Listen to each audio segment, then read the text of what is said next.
$5,000. Cash payment to anyone who can prove that what lying son of a devil Farrakhan is preaching is consistent with the lessons, supreme wisdom, of Master Fard Muhammad Elijah Muhammad's representation of his teacher Master Fard's teachings.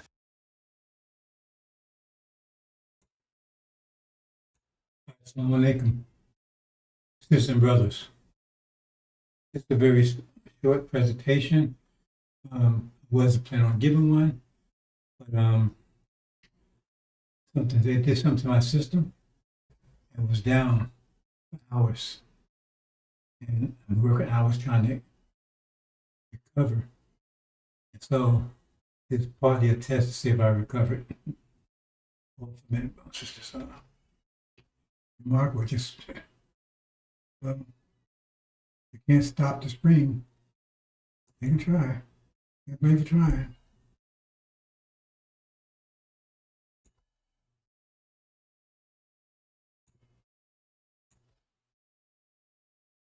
There's some testing I'm going to go over that's very pertinent. You're about to get the apocalypse was the whole thing. Armageddon is just a phase of it. It's about to be kicked off. And what are waiting for? Waiting for the war to resume in the Middle East. Now, my calculation said will happen before the 21st, which is 6 days away. So we'll see. It was all, like I said, it's up to Master Muhammad. And that's something that Germany didn't like. Where it is, he's the God. Anyway, when that war resumes, all these things will take place, but let me just move on. I'm going to go over a few things, then we'll get right to it. I'm going to try to keep it down to a half hour if possible. It may go out while we're doing this, if I haven't got everything straight. Let's go and forward and see what happens.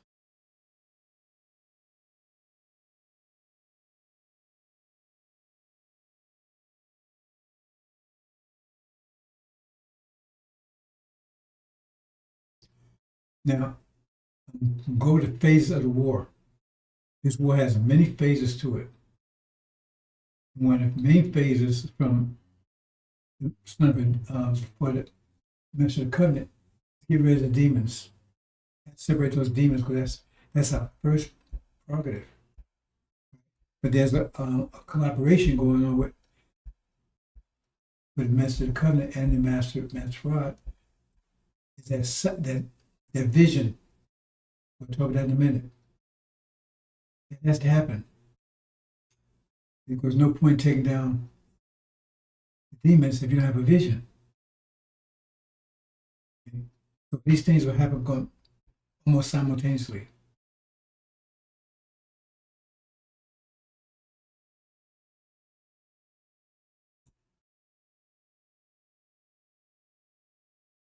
Let me play I'm going to play a couple of things. It's going to take, I'm going to get to the main point.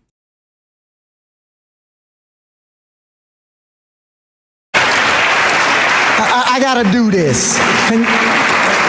Do you mind? Yes, I'm going to do something. I don't want to put my brother on the spot.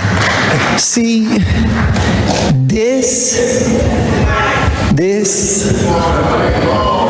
is this. This is something else. Love and faith transcends color. And the reason why we embrace Father Flager as a brother is because we find him on the battlefield of justice, being a true disciple of Jesus. And the last thing I'll say is, you'll never call us racist. Yes, sir. Yes, sir. because this day that we honor Yes, sir. Master Fard Muhammad, if you see an image of him, put his image up. Yes, sir.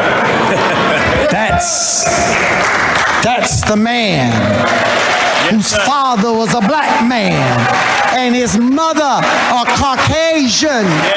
And how many of us have a parent that's a Caucasian or grandparent? It's not about color. It's about our submission to the will of God. And in that we find common ground and unity. So I'm only one shade lighter than you, so. And Mustafa may be 4 more shades lighter.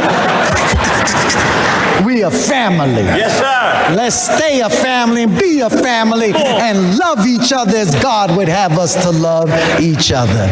We love you, Father. Happy Savior's Day. Thank you. I had to do that. We love you. One more time, brother.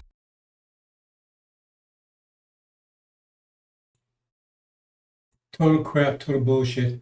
Have nothing to do with Elijah Muhammad. I was there with Elijah Muhammad. And if those folks was doing that, the presidents, they would not be alive. I'm telling you. You would have cut that throat yourself. Total bullshit. The lessons, Mr. Black Man, how you live, follows America. Nothing had. Let's move on, brothers and sisters. Sick.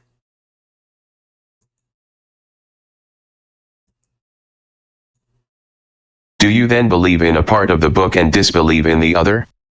What then is the reward of such among you as do this but disgrace in the life of this world, and on the day of resurrection they shall be sent back to the most grievous chastisement? And Allah is not heedless of what you do. 86 These are they who buy the life of this world for the hereafter, so their chastisement shall not be lightened, nor shall they be helped. It's clear that they're guilty of that. But, you know, there are those that doesn't care because they, explain that. Let me move on, brothers and sisters. They with Farrakhan, they had no choice. Because if you had a brain and you're original, there's nowhere in the world you'd be with that man, that clown, that liar.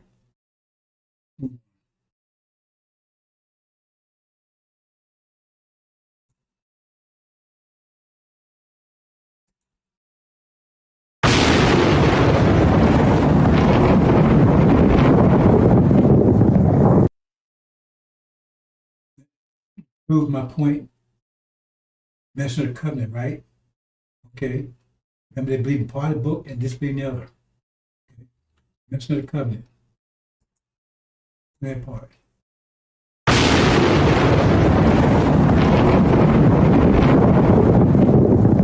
Malachi 3:1.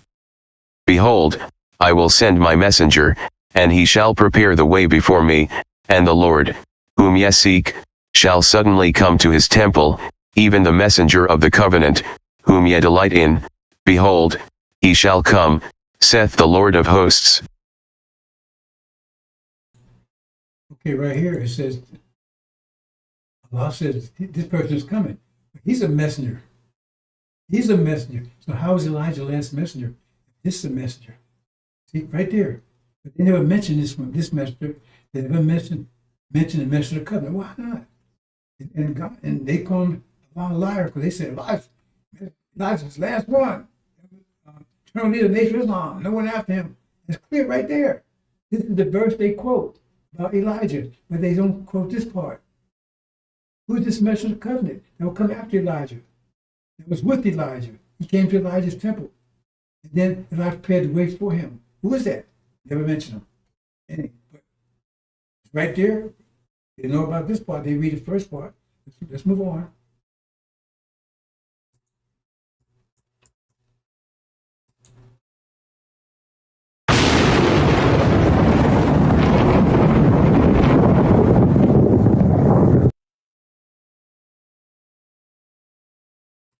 Then you have the covenant. Okay, if you had to mess with the covenant, you have to know what the covenant is, right? So let's see what the covenant is. He's the messenger of.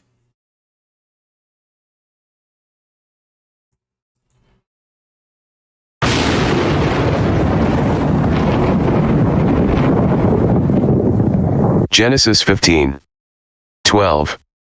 And when the sun was going down, a deep sleep fell upon Abram, and, lo, an horror of great darkness fell upon him. 13. And he said unto Abram, Know of a surety that thy seed shall be a stranger in a land that is not theirs, and shall serve them, and they shall afflict them 400 years. 14. And also that nation, whom they shall serve, will I judge, and afterward shall they come out with great substance.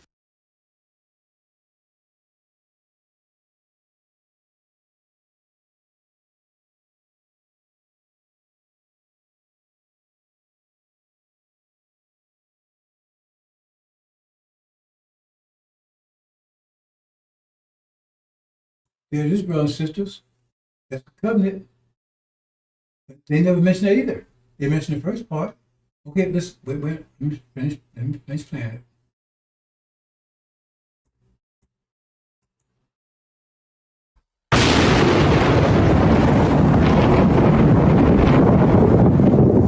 Genesis 15:18.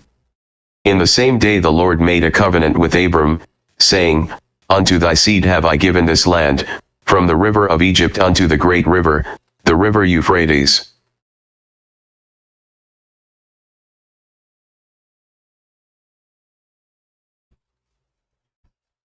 Okay, there it is, brothers and sisters.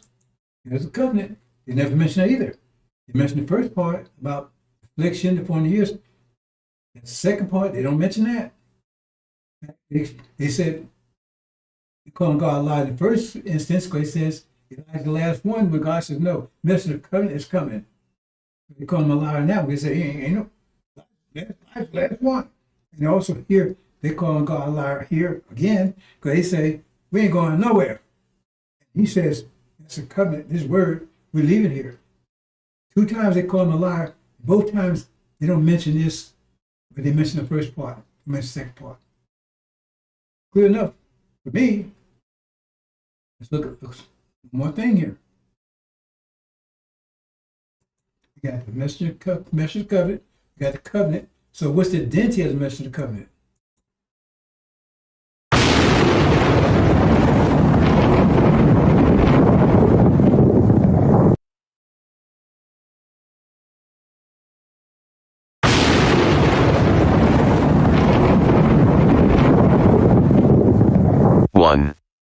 Now after the death of Moses the servant of the Lord it came to pass, that the Lord spake unto Joshua the son of Nun, Moses' minister, saying, To Moses my servant is dead, now therefore arise, go over this Jordan, thou, and all this people, unto the land which I do give to them, even to the children of Israel. 3. Every place that the sole of your foot shall tread upon, that have I given unto you, as I said unto Moses. 4. From the wilderness and this Lebanon even unto the great river, the river Euphrates, all the land of the Hittites, and unto the great sea toward the going down of the sun, shall be your coast.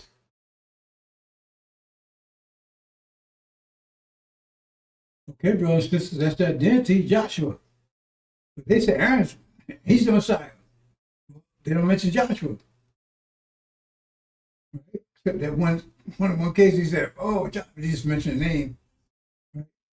But they don't mention Joshua. But Joshua is the Messiah. He's the one who takes you home. He's the messenger of the covenant. He fulfills the covenant. See, but all 3 cases, all of them connected. The messenger of the covenant, who they deny. The covenant, which they deny. And Joshua, who they deny, who is the messenger of the covenant. Right? But they say, Farrakhan, he's the Messiah. It says, well, Joshua's Messiah, and we ain't going nowhere. Right? And Elijah's the last one. They call God lying in all instances. All the instances, every instance. Right there. One, brothers and sisters.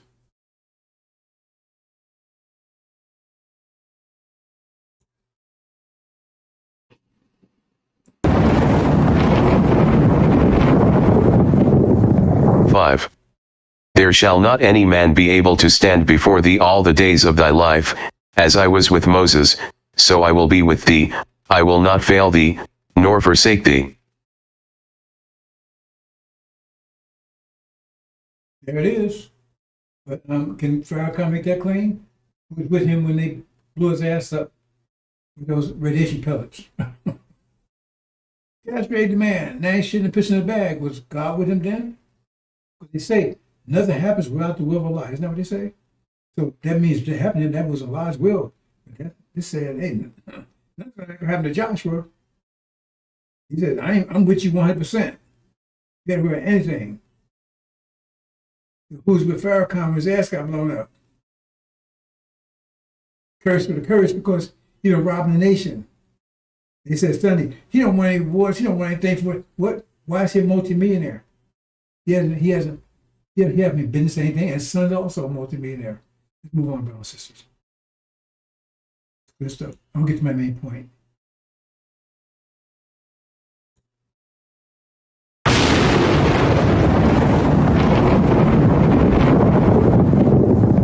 Six.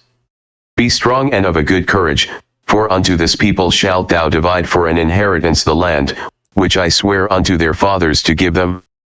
7. Only be thou strong and very courageous, that thou mayest observe to do according to all the law, which Moses my servant commanded thee.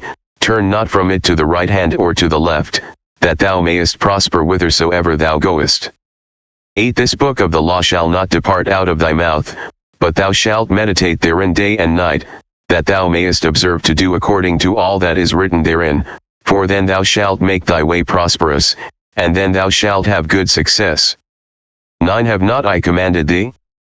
Be strong and of a good courage, be not afraid, neither be thou dismayed, for the Lord thy God is with thee whithersoever thou goest.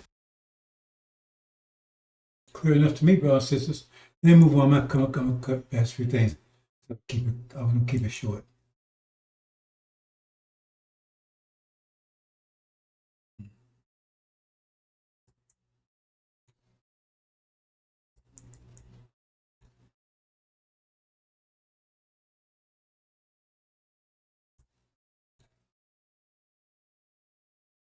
Okay, here we go.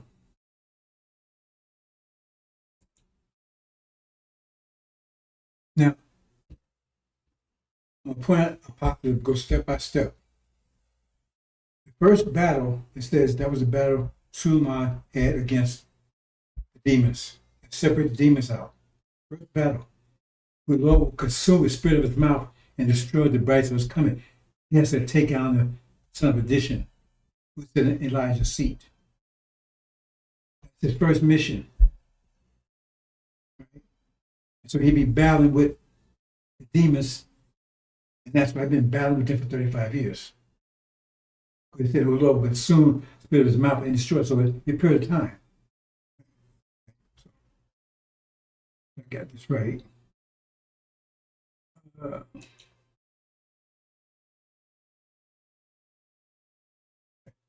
he will come on the scene. Remember? He's with Elijah. Right? Then, let me move my spot over here. Okay,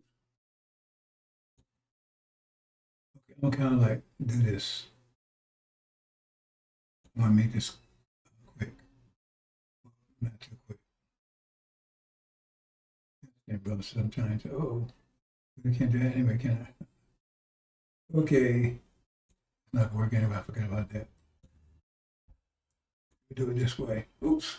Can't do that either.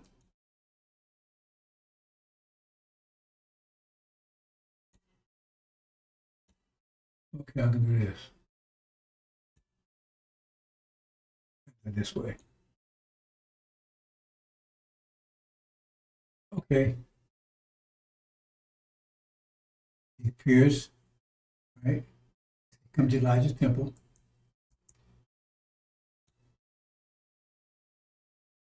And this is the collaboration I was talking about.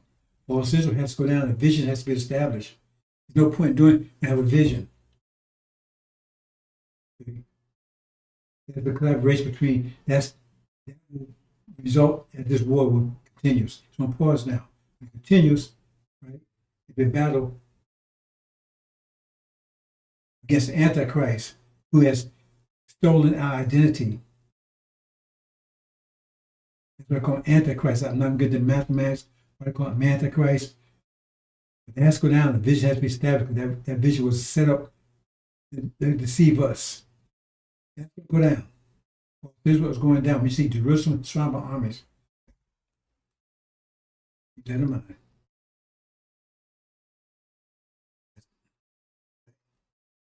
It's really considered, because this is a collaboration, but still in all, the battle at this point is still with the demons.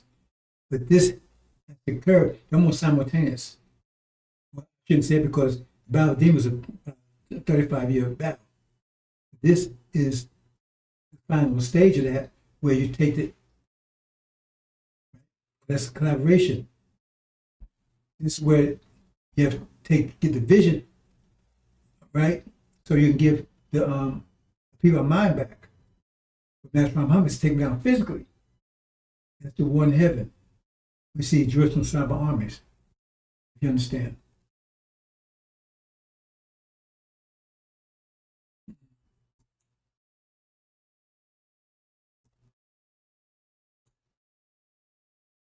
And then once the vision established, once falsehood is taken down, now Legion goes right behind him. Now people had a mind back. If you read Mark, they got his mind back, and then Legion went down. Okay? Legion, Louis Eugene Grounds, and right backwards. Here it is. Now see, this on the left here, that's him. And he represented Scientology. That's the first major battle. The Messenger Covenant. I say I take demons down.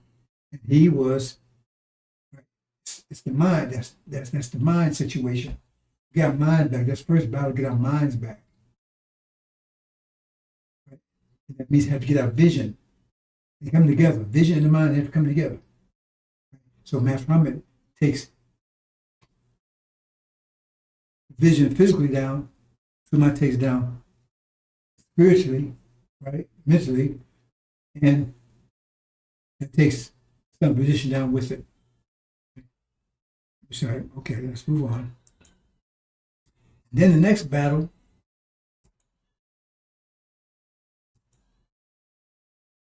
is Gog. The demon battle, there's going to actually be a physical battle. Be a physical battle.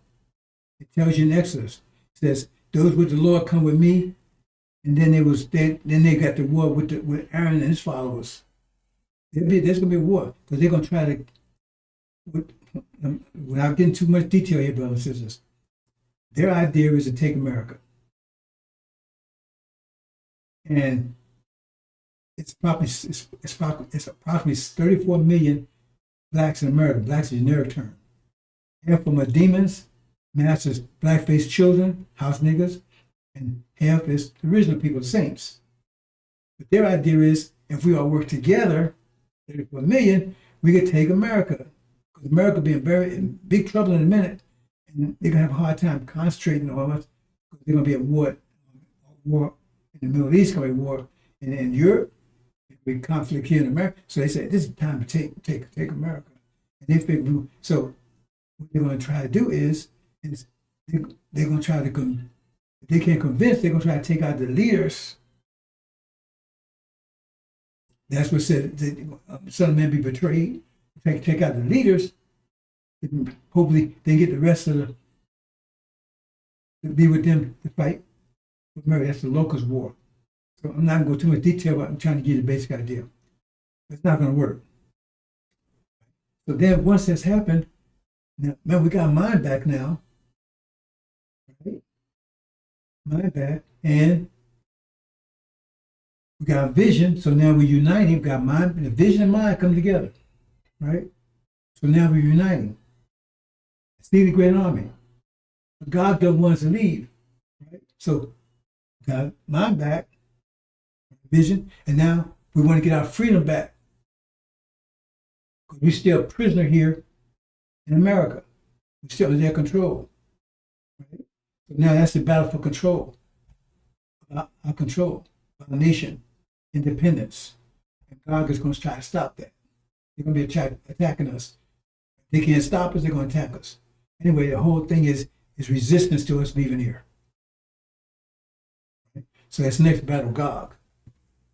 And that's the Levites that's here, the tribulation.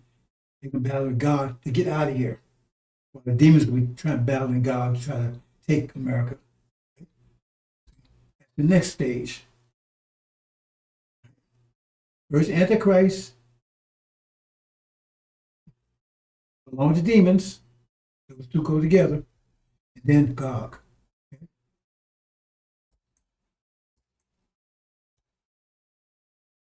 And then, as we get out of here, then we go take our land back. That's the jinn. We battle the jinn. They say the richest country on the planet right now, that's all ours. They stole it from us. They betrayed us and threw us in slavery. Paint themselves white, near white. But that's ours. Antichrist stole our identity.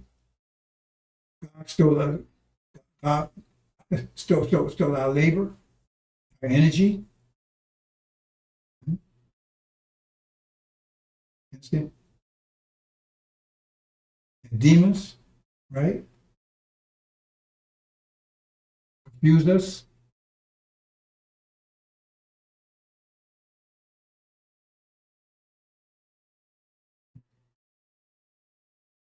They helped steal. They insisted in stealing. They assisted in stealing our vision. Farrakhan gave this false vision. He's the Messiah, and they ain't evil, and all this stuff, right? It's part of confusion. Instead of vision and the demons go together. Right? Next battle. We got land back. We battle the demons. Excuse me, the jinn. Okay? Once we take them out, then remember each stage. So now we get good. Okay. Let me see if I can. This is. How should I say this? Because look, okay. You can break it down simply in just economics. Right? A little more complicated than that, but economics. But what's going to happen is India and China are totally dependent upon the Middle East. Remember, they're also winter people. Indians not so much, but still, they acclimated to the winter, put it that way. Winter systems. Now China, they were both getting oil from Russia, but Russia is going to be at war with America and Armageddon, so they won't have time to be shipping them any oil. So the oil will be totally dependent upon the Middle East. But we will have control in the Middle East. And they want to maintain their winter economic systems, the economic government, communism, capitalism. Those are winter systems. It's a battle between the spring and the winter. Those are winter systems. They want to maintain. And we know that we ended all that. Not going to be democracy, not going to be any capitalism, any of that stuff. A whole different system, the original system that we always had, that the scriptures talk about, with one body. One body. Everybody's equal. That's different. Everybody does. The heart, you want to say the heart is less than the lungs? Well, let the heart die then. See what happens to the lungs. When the lungs die. They're all equal. equality. We all love every part of it. Don't you love every part of your body? See? That's the kind of system we have. That's the right system. But they have this winner system, and they want to maintain it, and they're part of it. So therefore, remember, they're trying to hold on to the winner because their systems are based on their winner systems. They're trying to hold on to ice, the hail, the snow. But they need the oil from the Middle East to do that. And now that, but we're not going to help them. First of all, because we want to end. We're going to make all things new. Get rid of everything, all evidence of the winner anyway.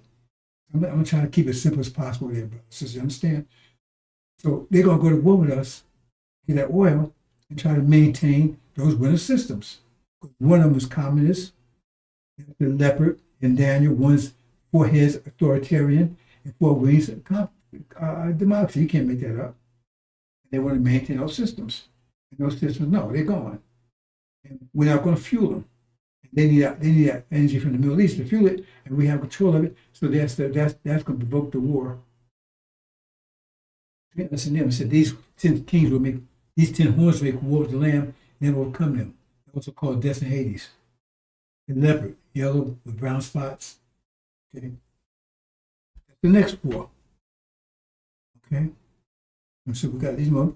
We're right now. We're in a demon war right now. It's a demon war right now. The war of Antichrist on pause. The demon war is active. See, both of them going at the same time. It was on pause. But they work together.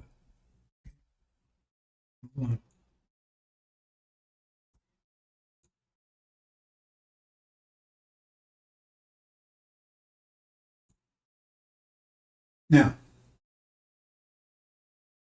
the next war is a little complicated because Africa, led by Obama, who is Lucifer. I know people laugh at that one. We'll see about that one. He's going to go to war with China and India. He wants the same thing we want. He's our twin brother, Esau. The friction between Esau and us is that he says the world is his inheritance. And he sold it for a cup of soup. So he wants control of the world. But he says inheritance. I said, no. And I said, no. I love Jacob, hate that soup because they simply didn't care about we care about his inheritance. Oh, Jacob's a trickster, yeah, but he cared about what I had to offer, and you didn't. If you understand. The thing is, at this point, right, we don't defeat death and Hades. We go to war with them. We overcome them. We don't defeat them.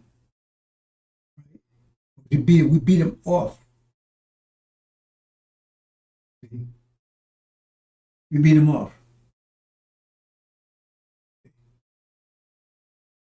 Okay.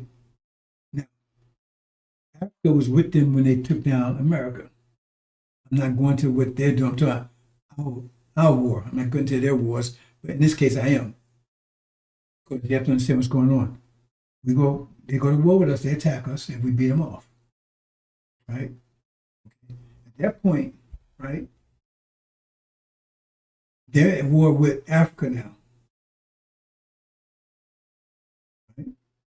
Because Africa has resources also. But really, Asia, Arabia is that. I don't want to go there. The point is they're going to be at war with each other. Economic control again. They were economic control. They couldn't get it from us. We beat them, and we got Mass Muhammad with us. They couldn't beat us off. They still want. Remember, they still win the people. They still try to hold on to winner. Okay? Esau don't want to win either.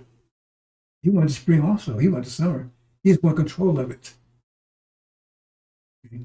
So they're at war with him too. He will defeat them. He will defeat them. And down, you're talking about the horn, little horn that pluck up 3 horns by the root. What were 3 horns? Remember the ram, American Britain, that was 2 horns, and the goat has a horn. That's the 3 horns. He gets rid of all of them, but he helped them to take down the ram. But now they're at war with each other. He defeats them. So now there's only 2 major wars, two major armies on the planet. It's us in Arabia, because it says he would look over it and he says, He says that peace was the only obstacle for him taking the planet. Only obstacle for Lucifer, who went riding a white horse to take the planet. We're the only obstacle. He's the older brother. So he attacked. And you think all these other battles, this is going to be the worst. They said it takes 6 months to bury the dead, I think. He said it takes 6 months to bury the dead. There's going to be so much dead. But remember, he's that twin brother. I don't know how much he's going to apply as far as the knowledge of the angel and all that. I have no idea. But the point is, it's going to be a fight. And it says that Master Muhammad's going to do something that's caused their skin to roll off their bones or something to that effect. I forget exactly how it goes. It's going to be a very bitter battle, which they will lose. That's the final battle. And then there's our everlasting peace after that, brothers and sisters. So you see, you got the 3 different levels, right? First, we got our mind, our vision to come together. Then we got a battle for our independence, freedom. Mind and vision is Antichrist and demons. Both of them, to some extent, still in identity, right? Then we have to fight Gog, who's trying to keep us mind back, prevent our freedom, having our freedom, free nation. Once we defeat that, then we got to take our land back. Different stages, we got to take our land back. Then have control of. God had control of us. The demons and the Antichrist had control of our mind. So we got our mind back, and we got control of us. Nation Hajj, we come together, nation, right? Because that's second, come together, nation. Right? God is trying to prevent that. We all divide everything else. Mind back, and we come together as a nation. It's Hajj, Jihad, come together as a nation, Street of Great Army. Then we go and take our land back. Mind back, never got our nation back, our body back, united. Then we got to go take our land back. All this is ours. If we ain't taking anything that belongs to us, this stuff is taken away from us. Each one had a part. The demons, the Antichrist took our minds. Took our freedom. It was enslaved. The jinn took our land. Every state back. Right?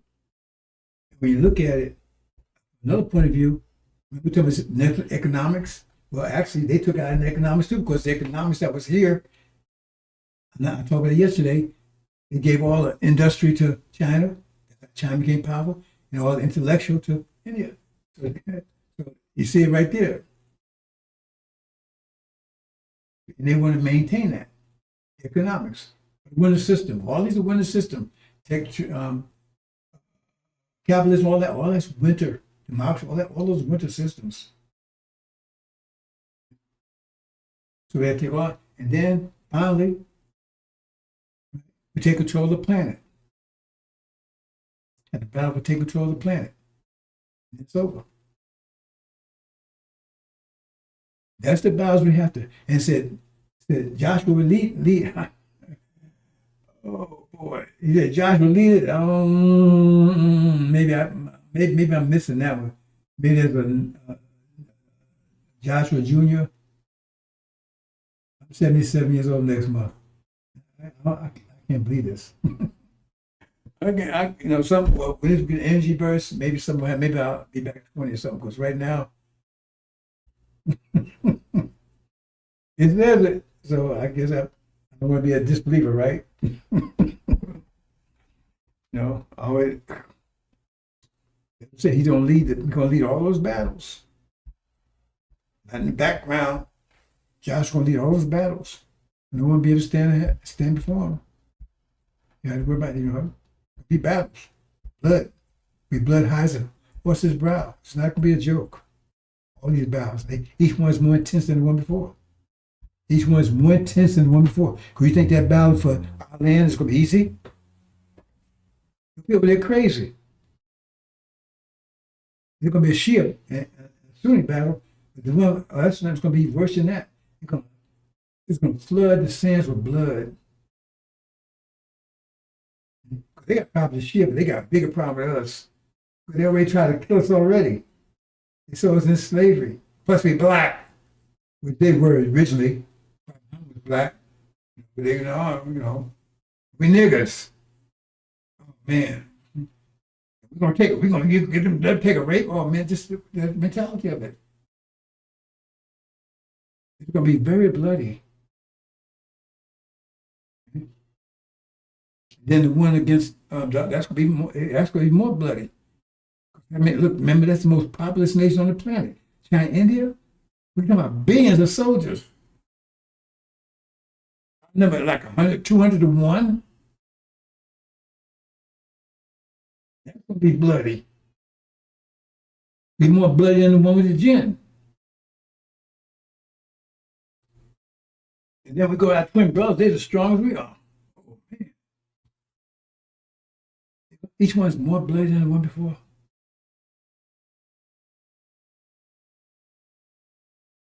So our people out here, let me close. Our people out here is not paying attention. They think that's up to them. If you're not getting prepared, then you won't be prepared. If you're not getting prepared, you won't be prepared. Does that make sense to you? You invest your energy in bullshit? Okay, well then that's your problem.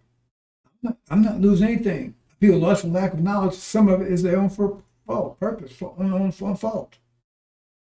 Sitting around waiting. You got to invest in yourself. You're supposed to be best. If you listen to Elijah Muhammad, you'd have been ready. You would avoid this tribulation, but you didn't. Okay, one other thing. I'm gonna close. Now, I talked about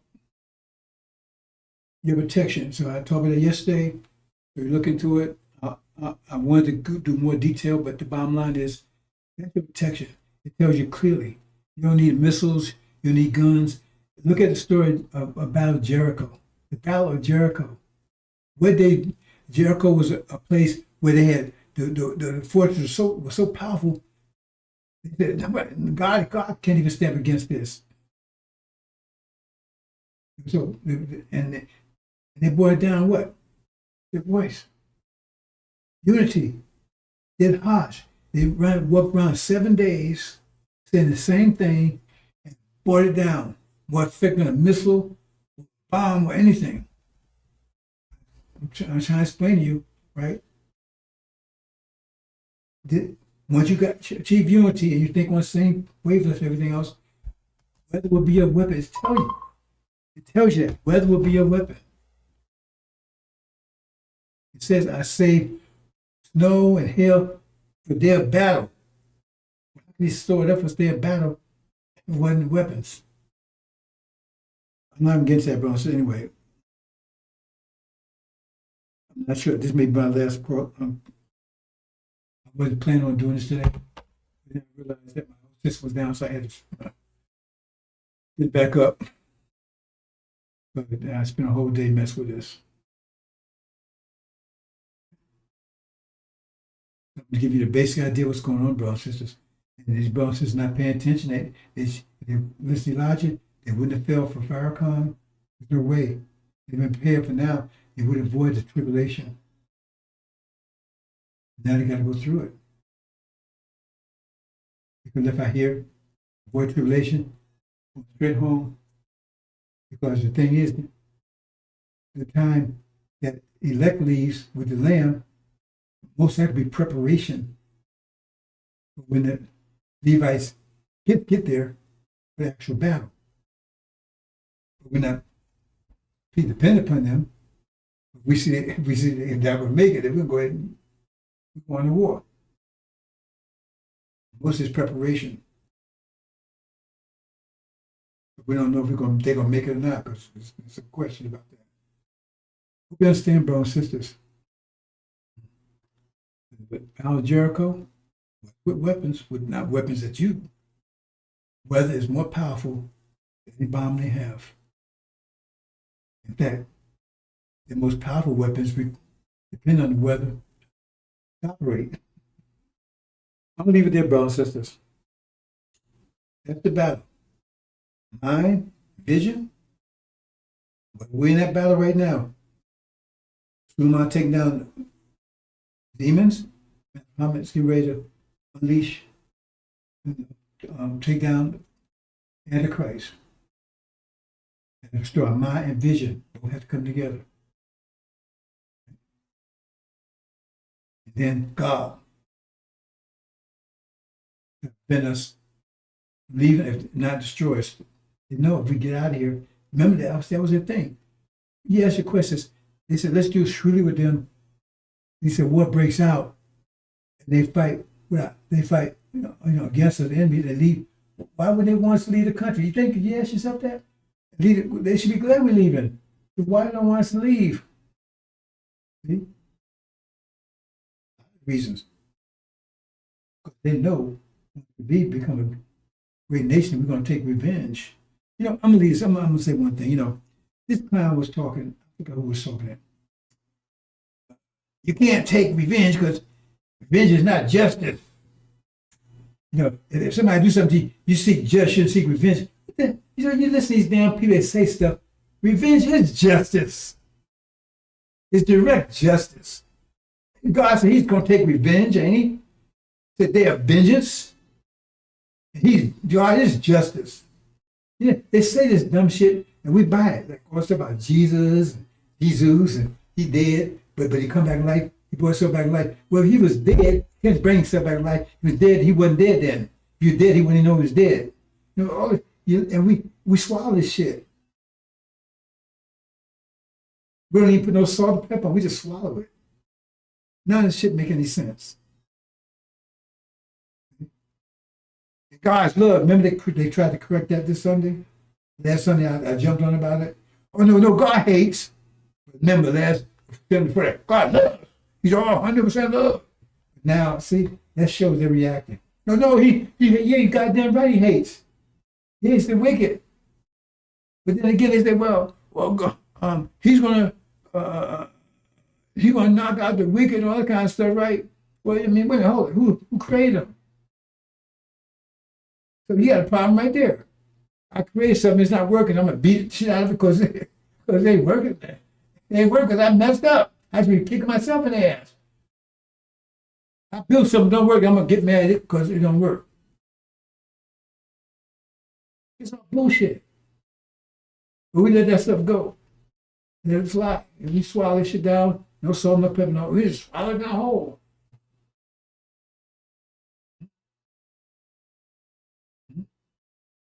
We don't blame Adam for being wicked. We knew it was wicked. We put him in charge. Because there's a certain purpose. When you understand mathematics, you understand the certain purpose of everything. But now you have a furnace, you build a furnace, yeah. Okay, you build a furnace. Then when you put your metal in it, you purify it, then turn the furnace off. It serves its purpose now. But hell in there. The way you got your way of thinking is all messed up. You got to get your mind back, otherwise you're going to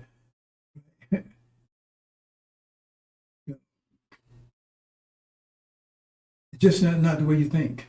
So I think mathematical stuff. You don't have these quirks and these bugs and stuff. That's why Jinn had a problem. I'm going to submit to Adam. That's why I said, I know what you know not. You damn stupid. You got your stupid idea about things. And that's why we got to get our mind back.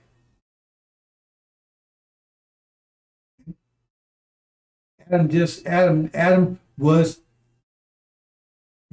he served purpose. He achieved purpose.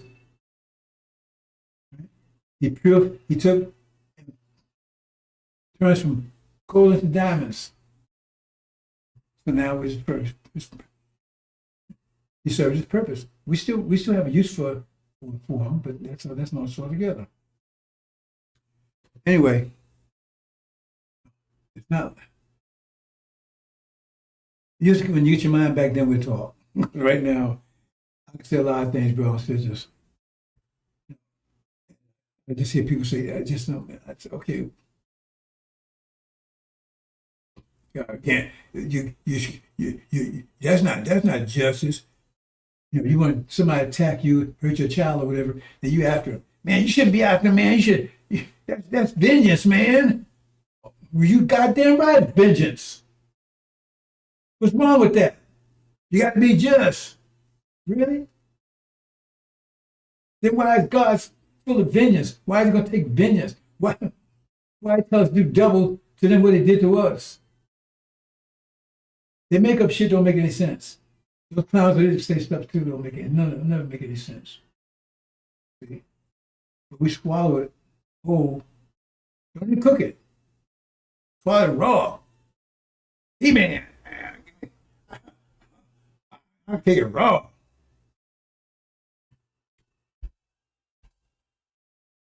I hope you understand, Bugs. I'm going to leave it there. Assalamu alaikum.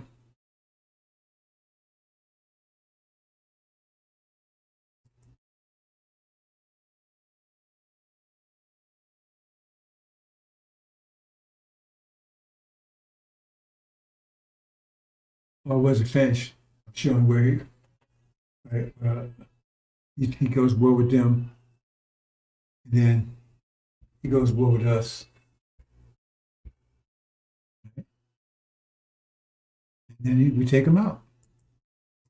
That's it. We got the whole world under control. Not completely. Compares into Master Muhammad, they're the spring people. We actually summer people. I talked about the transition, right? You rule for the next 6,000 years. It take that long for us to have fully restored to our original position. Now 6,000 years. It took 6,000 years to get down to the worst state. It takes 6,000 years to get down to the bottom of the well. It takes 6,000 years to get back to the top again. Who's at the bottom of the well? We found a guy that broke our chains. But Master Muhammad he's the God of the next 6,000 years. If you got a problem with that, then I say 6,000 years from now. He's the God of the next 6,000 years. And I'm doing 100%. Right? He's certified, checked out, verified, what do you call it? What's the word they use? He was vented. What's that word they use? Next word. Anyway.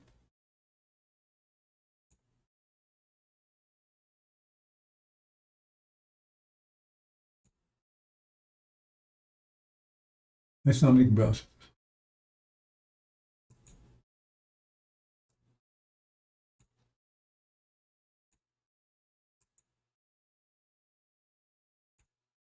Mm-hmm.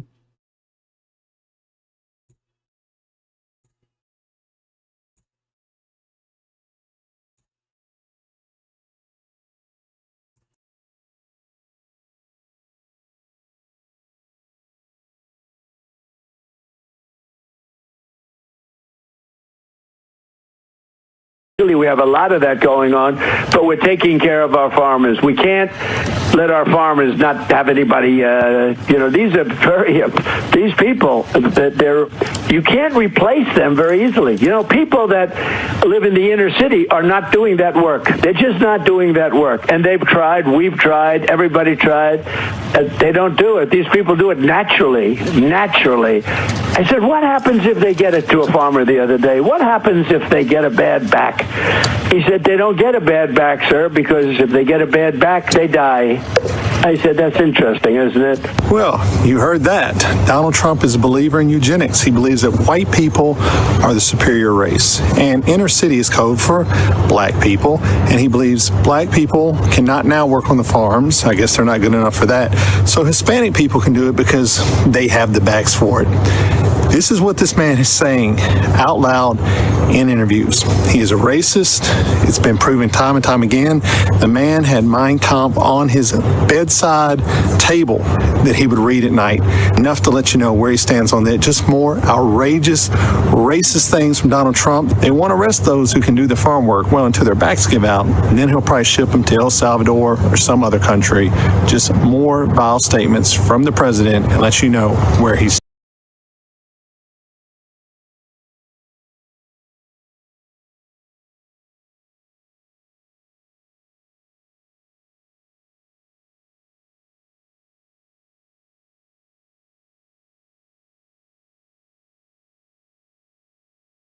When they were arresting people for praying outside of abortion clinics. I mean, I do think the UK, and I say this as, you know, someone who is half English, I think it's like reached, or it is quickly reaching a point where democratic reforms are going to be pretty tough because of the demographic change. And that, of course, the point of importing all these people is to overwhelm the people who live there who disapprove of the program. So you don't have to care what they think because you just bring in new people and their will becomes like all that matters. And so I don't think you're going to fix these things through elections at some point, probably pretty soon. And I just worry a place like the UK, Canada is another, a bunch of different countries in the West are at the point where they're literally revolutionary. They are poised for revolution. And as someone who really doesn't support revolution and hates violence and hates civil war above all, I'm worried about that. I mean, I don't see how this is fixed. Starmer, who's, you know, he's just an instrument of larger forces, but he's a poisonous character, obviously, who's really hurt your country. He's in there for, what, 4 more years? And so you wonder, like, people are going to start to get really radical in a scary way. Like, I think this is going to happen. And the people in charge don't seem to care. Well, you're already seeing it. You are seeing the anger beginning to manifest itself, and I completely understand the anger. I don't, like you, I abhor any form of violence, but I do understand the anger when you have, you know, Keir Starmer campaigned, I'm going to smash the gangs that allow these little boats to come over the channel, delivering tens of thousands of people illegally into the country, and they then get put into these so-called asylum hotels where they're given a pretty good lifestyle, certainly a far better lifestyle than many people really struggling at the moment in the UK. And of course, far from smashing the gangs, it turned out yesterday that he's smashing new records for the number of people coming in illegally on the boats. Of course. It's out of control. And the British public are reaching a point of saying, we are done with people coming in illegally and being treated better in a more comfortable and more luxurious manner than we treat our own people. Well, the whole point is to humiliate and degrade the indigenous population of the British Isles, the white population. I mean, that's the whole point. And are they really going to do something about it? What would that be exactly?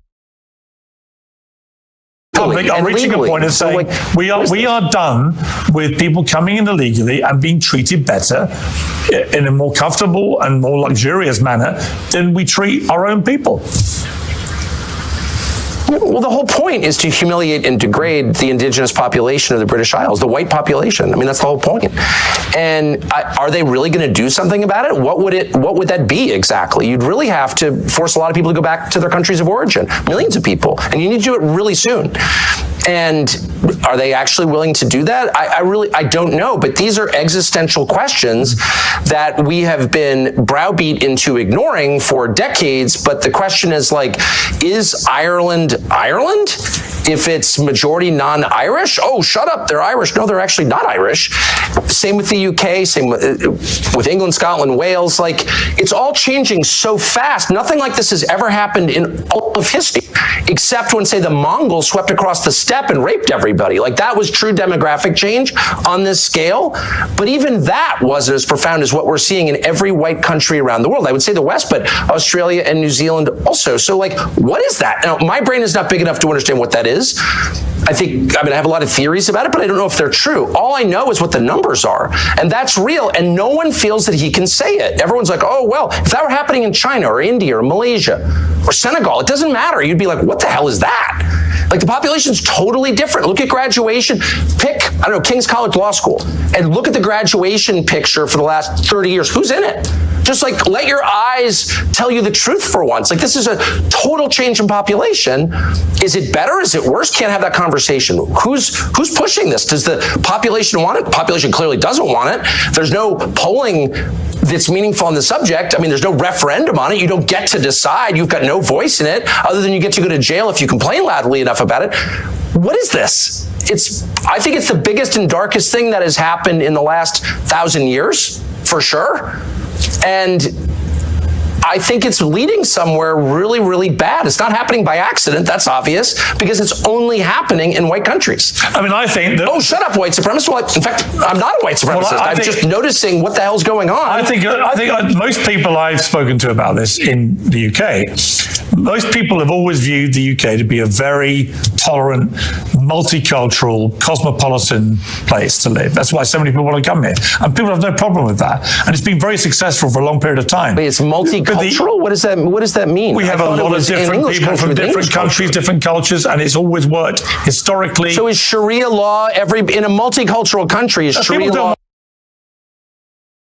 What does that mean? We have a lot of different people from different countries, different cultures, and it's always worked historically. So is Sharia law in a multicultural country? Is Sharia law every bit as valid as English common? No, people don't want Sharia law here. No. A lot of people do. Wait, hold on. I don't know what you mean. Multiculturalism itself is the lie designed to subvert a society. No, a society has a culture. You can argue about what it is or ought to be. It's not necessarily the same as race. It's connected to race, but it's not the same.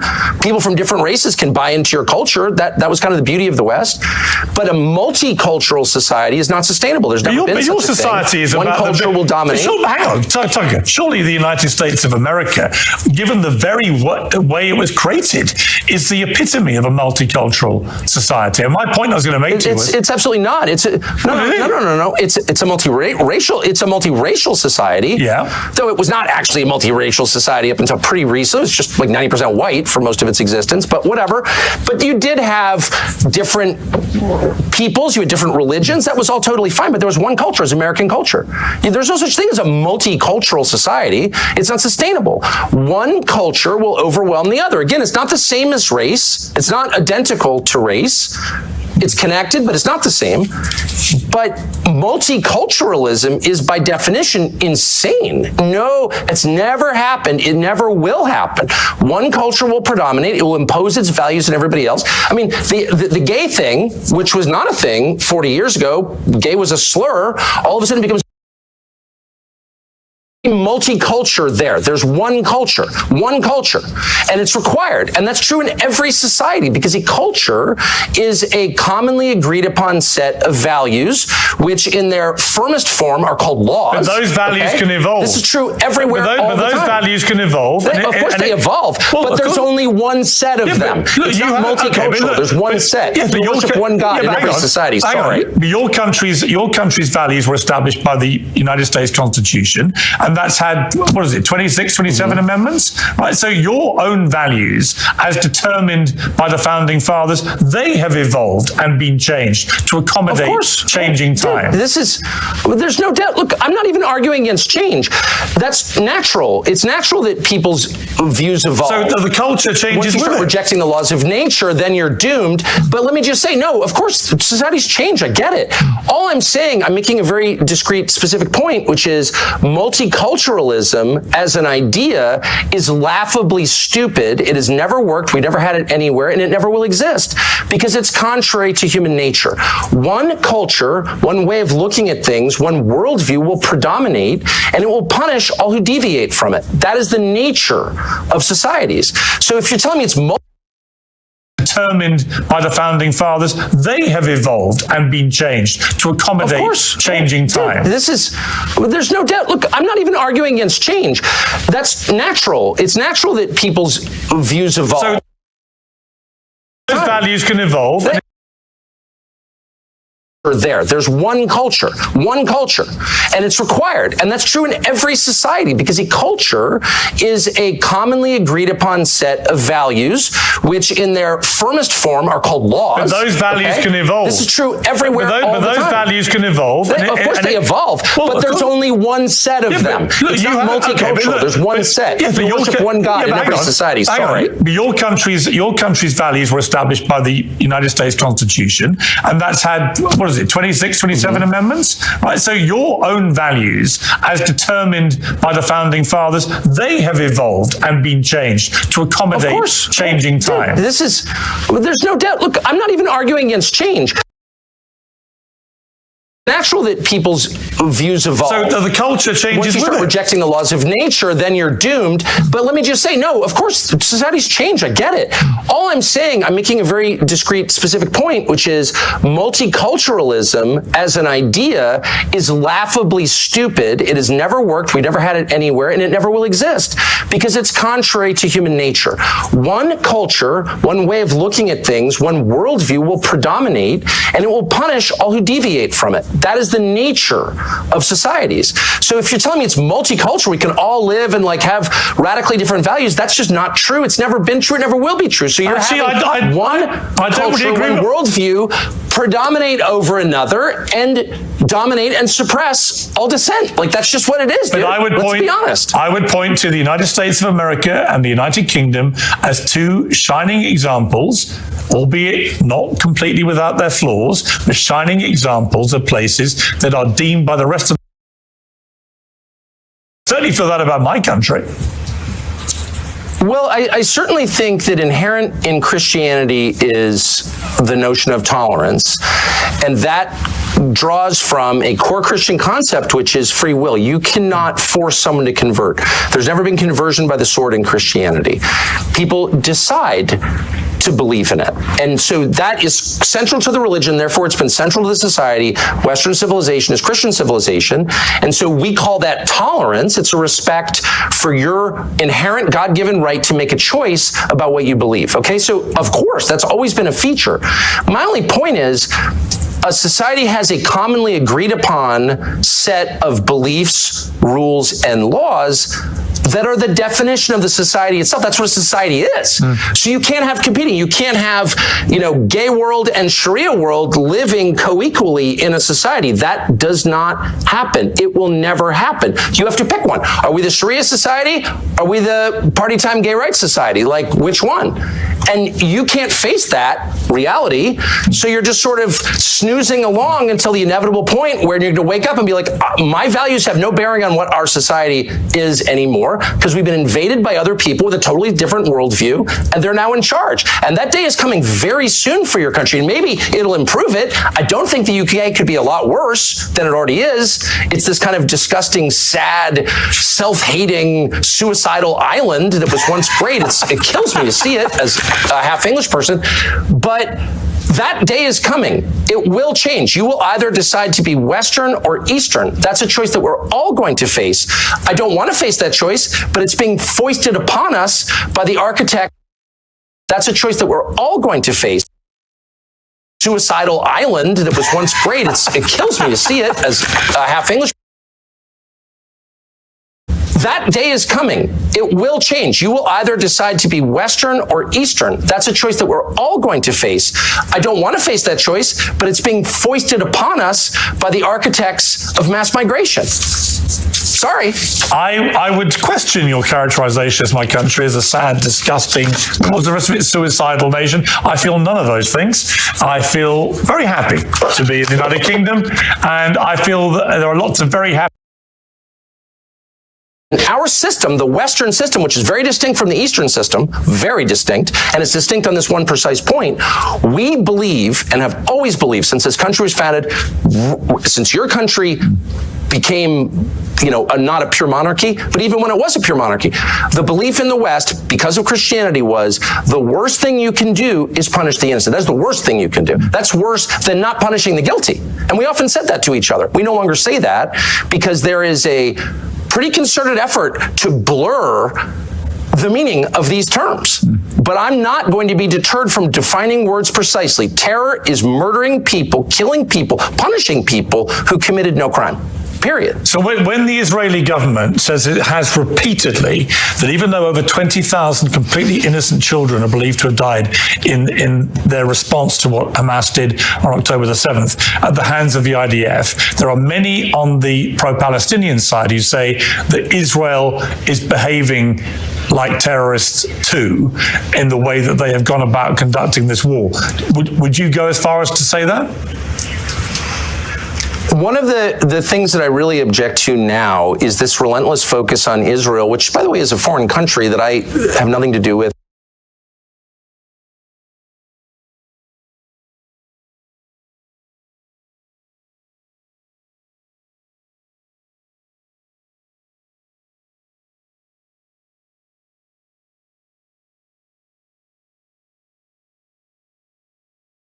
We've done this before.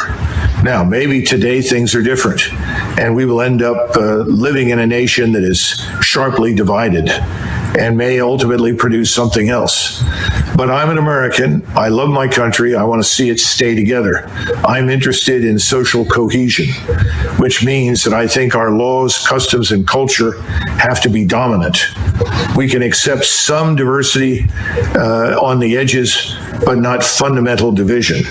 I think we're in a state of fundamental division. So when I bring up Sharia law, I've sat in many discussions with many people that said, well, I don't care what people look like, but I do care about Sharia law, and I don't want that practiced anywhere near my family or in my country.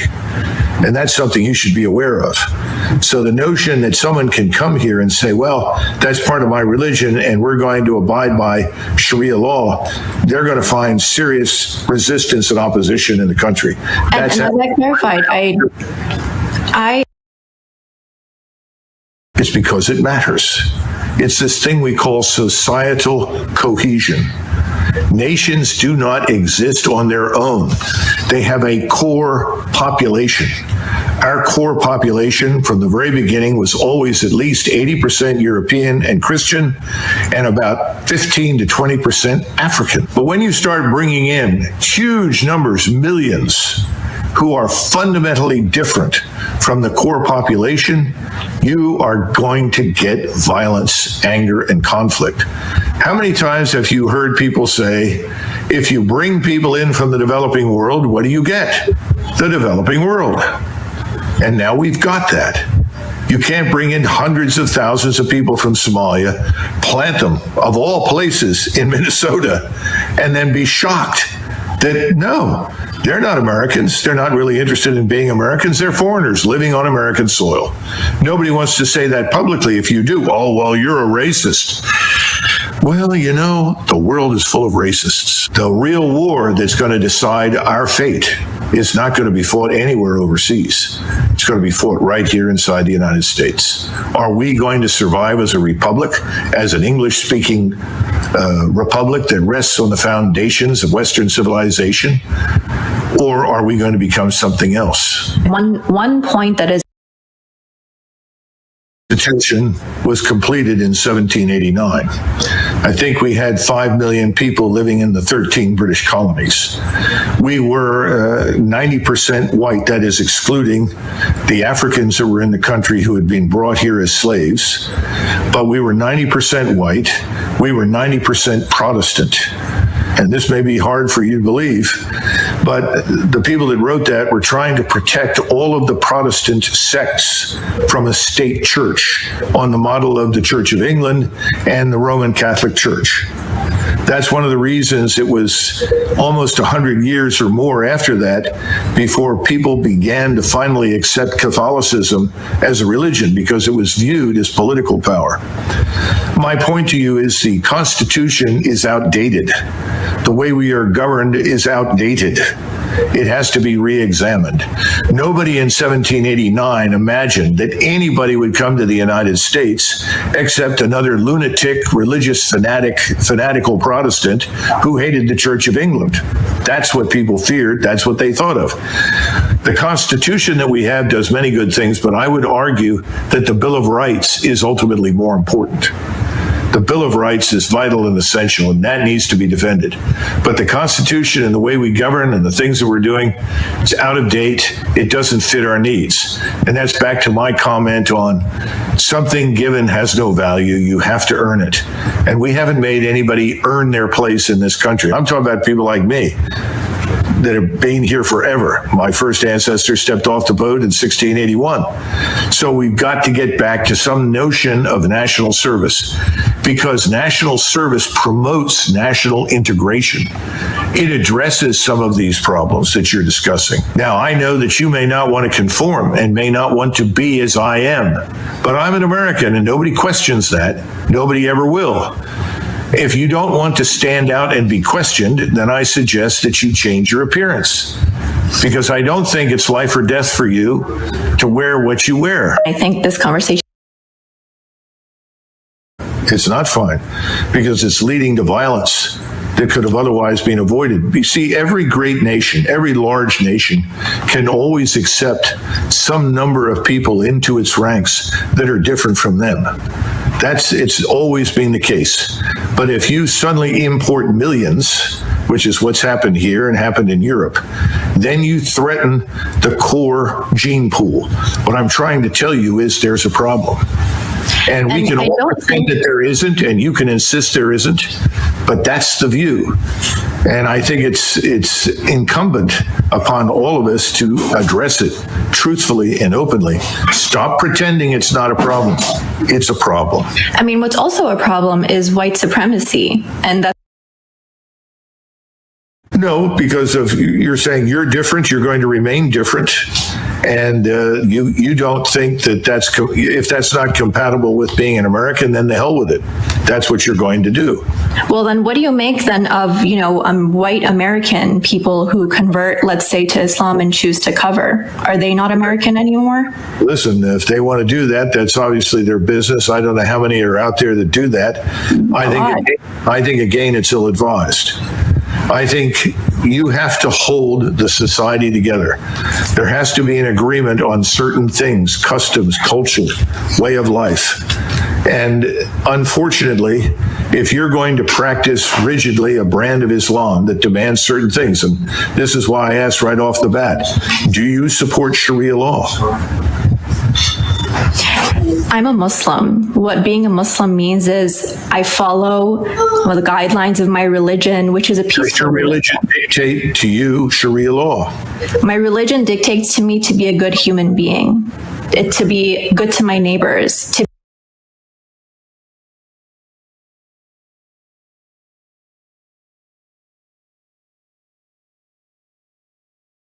that the most powerful force in today's Republican Party is represented by what Charlie Kirk said. It is this drive to make America a white Christian nation. I got to tell you, this is what they say privately. This is now what they say publicly. This is what Charlie Kirk said publicly. And Joe, again, one of the reasons I wanted to have you on, because you know these people very, very well. Yeah. You said it yourself. You were one of the strongest voices. You were one of the folks who understood the incendiary language when you were in Congress, when you had your radio show, and how people loved when you did it. And then when you chose to apologize for that and turn away from it, oh my God, they literally have just tried to destroy you because of that. Yeah, again, you know the deal, Roland, right? I came out publicly against Trump 7 years. For 7 years, I put up with death threats on a regular basis. Nobody is welcome in that party unless you bow down to what this force is, this MAGA force. And again, look, there have been some people on the left who've celebrated Charlie Kirk's murder. Shame on them, be better people. But this is much worse, Roland, what my former friends are doing on the right, because they are turning this into a holy war. When you say we declare war on the left because of what some 22-year-old young guy did in Utah, and then you declare war on the whole left, that's a lot worse than celebrating Charlie Cook's murder, because that's dishonest, but that's also inciting hate and violence. And Roland, look, Trump's an idiot. So yeah, Trump says the left, the problem in the country is the left. J.D. Vance is not an idiot. What did J.D. Vance say today, right? He was subbing for Charlie Kirk on his radio show, and he spent the entire show going after the left, going after them, they, them. Man, Democrats need to wake up, Roland. This is a really serious deal by my former colleagues. The stuff that I hear privately from them right now, Roland, for the last 5 days, I mean, they want to go to war. This is a holy war. Oh, it absolutely is, and what really jumps out at me on this very thing here, Joe, and I've been saying this. I played the speech 2 weeks ago that mainstream media just ignored of Missouri Senator Eric Schmidt, who gave a speech at NatCon, Peter Thiel's group, where he literally gave a white nationalist speech, where he said our ancestors fought for this country to be ours and no one else. He was talking about white people. He was basically saying if you are Black, Latino, Asian American, or even Native American, America is not for you. And folks just ignored it. And so people need to understand, again, what they're saying, why they're saying it. And yes, there are many evangelicals, any very conservative white Christians who are pushing this as well. And you nailed it. They want a holy war. They want a race war. They want this to be a white country. It is clear as day. And Roland, really important point. Charlie Kirk at only 31, the impact he had because he was one of the most successful pushers of this white Christian nationalistic idea. And so I think that's why all of his defenders are out there so strenuously denying he said anything divisive, because they know if you really go through Charlie Kirk's public record, everything he said about people of color and Black women and Muslims and gays and transgenders, if people took the time to go through all of that, and that was put out for average people to see, they'd be blown away by it. That's why his defenders are like supercharged right now. They don't want that record to be seen. Today, you mentioned, and I mentioned as well, Vice President J.D. Vance sitting in to do his show. And listen to this man just blatantly lie, Joe. Play it. I read a story in The Nation magazine about my dear friend, Charlie Kirk. Now, The Nation isn't a fringe blog. It's a well-funded, well-respected magazine whose publishing history goes back to the American Civil War. George Soros's Open Society Foundation funds this magazine, as does the Ford Foundation and many other wealthy titans of the American progressive movement. The writer accuses Charlie of saying, and I quote, "Black women do not have brain processing power to be taken seriously." But if you go and watch the clip, the very clip she links to, you realize he never said anything like that. He never uttered those words. He made an argument against affirmative action as a policy. He criticized a specific Supreme Court justice as an individual.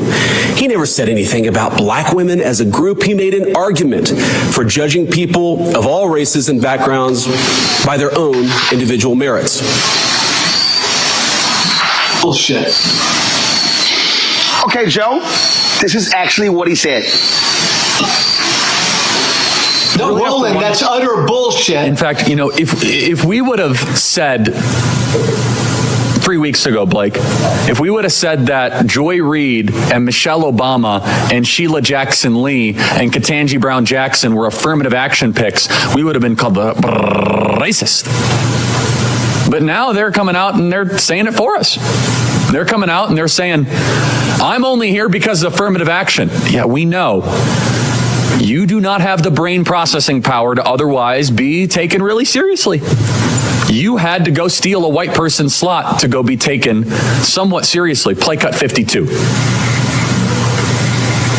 But I rise today as a clear recipient of affirmative action, particularly in higher education. I may have been admitted on affirmative action, both in terms of being a woman and a woman of color. All right, Joe. He literally said it. Not only that, Vance lied. Soros does not fund the nation. So he sat there and flat out lied. And Roland, remind me, what's J.D. Vance's job? He's the vice president, and yet he had time today to do a radio show for a former right-wing podcaster. I mean, look what they're not even, Roland, they're not even subtle about it, what this White House is doing. They believe, man, the path to victory is fear, hate, and division. And that's what they're putting out there. That was Charlie Kirk literally going after 4 accomplished black women by saying they didn't have the brain power to get where they got. This is what he believed. And this is what MAGA believes. And that, again, Roland, broken record, that's why Charlie Kirk was so damn successful, why he had such a big audience. Yeah, and not only that, you take Nick Fuentes, who's to the right of Charlie Kirk. The night of or the day after Kirk was shot and killed, Fuentes had 200,000 people watching him live. And so what you have this fervor. And so when I listen to Trump and Vance and all these people talk about, how the left, they're indoctrinating. No, and you know this very well, the indoctrination. We've had people who formerly are with Turning Point USA put out videos talking about how it was really this cult-like figure, this messianic figure, as they sort of set Kirk up as, and how they want them to follow that. And so that's what's going on here. These people are not trying to have open dialogue. And not only that, Joe, you take Trump, okay? Trump was very clear in saying he was not going to call Governor Tim Walz after those 4 folks were shot in Minnesota. 2 were killed, including former Speaker of the House and her husband. Now today he's saying, he never even heard of Melissa Hortman, and if the governor had asked him, he would have, of course, lowered the flags to have staff. I'm sorry, he's also lying. He knew about her. He knew about the shooting, but he was so arrogant that he said, 2 Democrats, a Democrat Speaker of the House shot and killed. Yeah, I don't care, but lower the flags to have staff with Charlie Kirk. Flies body on Air Force 2. Do a memorial service at the Kennedy Center. Do another one at the Arizona Cardinals Stadium. Give him the Medal of Freedom. And I'm telling you, they're going to give him a state funeral. That's what you're seeing right now. And then you got Peter Hegseth going after members of the military who said anything negative in the aftermath of his death. You've got Kirk supporters creating a database of people of every social media post, and then even Vance saying in the podcast, you call their employer. So the so-called free speech people all of a sudden are saying, if you say anything negative about Charlie Kirk after what took place last week, we're going to come after you, come after your job. I thought they hated cancel culture, Joe. Yeah. Roland, I remember back in my right-wing radio days, I would come on every day, and there was always some story about some leftist group on a college campus that couldn't handle speech that made them uncomfortable to say. Roland, this is scary, and you and I are old enough, man, to remember huge figures in American history who were gunned down, struck down military leaders, civil rights leaders. We are treating this 31-year-old podcaster, MAGA influencer, like he's Jesus Christ. So I come from the right. Why are my old colleagues and friends on the right doing this, Roland? Because the right wants a religious war. Let's just call it. They want a civil war. They want a holy war. That's why they're putting him up to be some Jesus-like martyr. Absolutely. I mean, Glenn Beck literally came out and said he was a civil rights leader. Oh, my God, stop it. Stop it. I've seen people say, I've seen a lot of these videos, I'm leaving my church because my pastor did not mention him. This was a Christian warrior. And let's just be clear. You said it, white Christian nationalists. It's slaveholder religion. We heard a lot of this stuff during slavery, during Jim Crow, things along those lines. And this whole idea about, it was about debate. It was about, exchange of ideas. I mean, come on, let's just stop it. And so we see what's going on here. We see the games that are being played. And then what gets me, Joe, is this whole deal of, oh my God, the left, how they indoctrinated him and the accused killer going to a university. The dude was at a university for one semester, Joe. You're trying to tell me that one semester at a mostly white institution in Mormon, Utah, which is not a liberal bastion, somehow just radicalized him? I mean, it really is showing folks the hand they're trying to play. Yeah, and I think even on top of that, Roland, I think it was like some technical school. So it wasn't some crazy liberal arts school for a semester. Look, cut through all the BS. The Speaker of the House, Mike Johnson, has publicly said that America should be a white Christian country. This is what animates my former party. Roland, you know me, right? Tea Party Hellraiser. I don't come from the left. I left the Republican Party when the Republican Party became MAGA. And my fellow Democrats and folks on the left need to understand, now these people are on the right. Now this is MAGA. MAGA now are the snowflakes. MAGA, Roland, they now need their safe spaces. It's funny, but it's not funny. And you're right about J.D. Vance, man. He just flat out lied. I mean, the last 30-year history of political violence in this country, the vast majority of it is right-wing. It always has been. And they put out this lie that it's only on the left. It's not even, Roland, a both sides problem between the left and the right.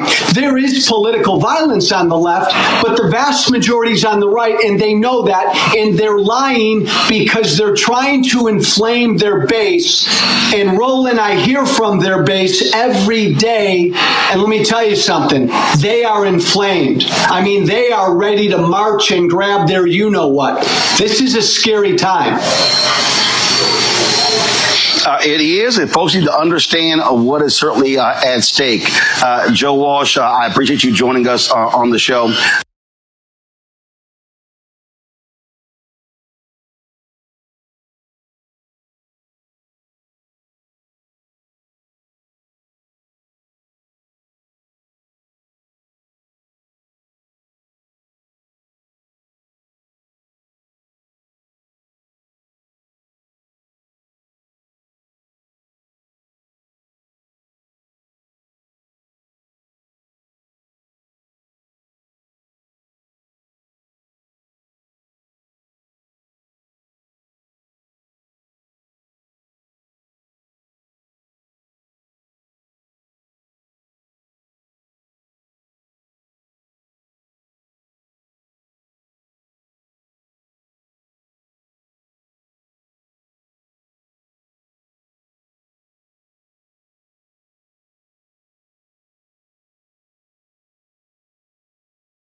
history of the cross, known by their works. What's the history of the cross? 500-year history of the cross. Murder, rape, destruction, deception, enslavement, burning, terrorizing. To maintain a slavery system, you must terrorize the people 24/7. They terrorize people from Africa and America for 400 years. Constant terror, 24/7, rape, murder. In the name of Jesus. This was Christians, not Buddhists, not Hindus. Christians. Christians, in the name of Jesus, when they said Jesus cursed black people, they call them Ham, cursed them to be slaves and persecuted forever. In the name of Jesus, raped our women incessantly, pissed in our mouths, made us eat shit. And they took and tried to clean it up, not clean it up, but make it look more fashionable, I guess, by calling it chitlins. That's after slavery, of course, after so-called slavery. Because what was into it was not slavery. Look up slavery. Look up slavery. It does include murder, rape, terror. This is a Holocaust. And then now they try to downplay it. Oh, that was 40 years ago. No, it wasn't 40 years ago. I don't care if it was a million years ago. It was 40 years ago. It lasted for 400 years. As they're doing today. They took everything away from the slaves. Everything. Their name, their culture, their families, their religion, their minds, everything. Fed their children to alligators as alligator bait. And then they talk about what's going on in Gaza when they did 1,000 times worse. What's going over in Gaza now is simply just a miniature version of what they did. What they did was far worse than what's going on in Gaza. Gaza's bad. It's genocide. What they did was far worse and much longer. That's the legacy of Christianity. Murder, rape, disease. They wiped out the native population with genocide and disease. Smallpox blankets, knowing they was full with disease. Herpes, syphilis, gonorrhea from sleep with animals. So-called common cold was not common. Didn't exist here on this side of the world until they brought it here. Murder, rape. When they was raping out women, there was a cross hanging from their neck. And again, they taught blacks that this was God's will. God's will. Enslavement of our people. And they continue on even today. That's the legacy of Christianity, the cross. So where's your rap sheet? Every time they arrest one of our people, your rap sheet. What's your rap sheet? How are you going to judge people for murder when you're guilty of murder beyond imagination for hundreds of years? Hundreds of years. Theft. You stole this land and murdered its people. And you crushed the native people here When the braves would go out hunting, you would come into the camps like cowards and kill the women and smash the children's brains out on the hooves of your horses. This is the legacy of Christianity. That's the legacy of it. The question is, if instead of Columbus coming here, Dracula came here, Beelzebub, Wolfman, Frankenstein, Satan, and they all came instead of Columbus. What could they have done that Columbus and those that followed him did? Satan is the God of this world. That's the God they're serving. So they have known him by their works. What are the works of Christianity? What are the works of Christianity? Where's the works of Christianity? Evil, deception, mischief, bloodshedding. It goes on today. And what's going on in Gaza, just reflection and microcosm of what was done here in America for hundreds of years. Raped out women incessantly. They would even rape while they was out in the fields picking cotton. They would jump off their horse and tell them to bend over and rape them. And tell them to keep picking cotton while they was doing it. This is the kind of stuff that they would do. Make one slave defecate and slave and slave in the mouth of another slave, and then bound it up so they couldn't spit it out for 7 days. That's a legacy of slavery. You did it all in the name of Jesus. That's a legacy of slavery. Legacy of slavery. 40 years plus. Legacy of Christianity. Legacy of the cross. That's the legacy. That's the true legacy. So whose works are those? Who are you serving? Who are you serving? The legacy of the cross. Where's your rap sheet, America? Gog? Where's your rap sheet, Magog? Britain?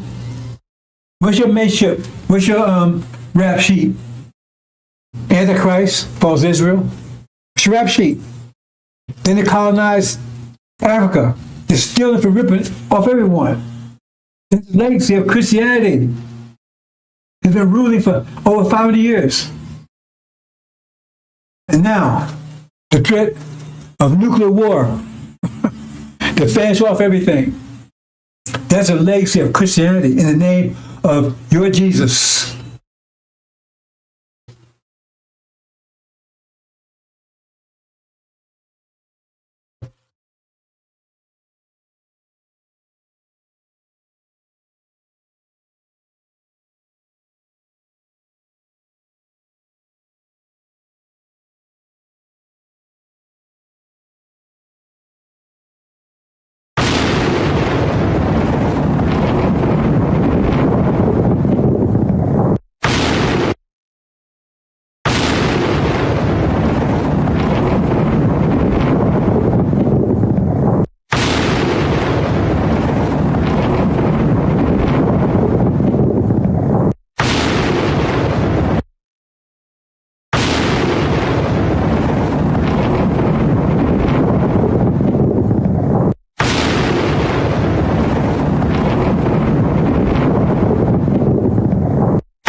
we gonna make it? Surely you ain't talking about us packing our bags and going westward or going out there in the land. Ain't no cities, no towns, no infrastructure out there. Surely you ain't talking about that, are you? No. We ain't going back to Africa. No. This is your land. Our sweat, our tears, our blood has earned us the right to the land. What God wants you to do is come out of their ways. Come out of their pagan holiday, where you should be honoring Jesus. You are out here buying bunny rabbits and inviting your children to paint eggs for some Easter hunt. Come out of her. Get the Santa Claus out of your house and a tree that is the way of the pagans. Come out of her. St. Valentine's Day. The heck is that? Excuse me.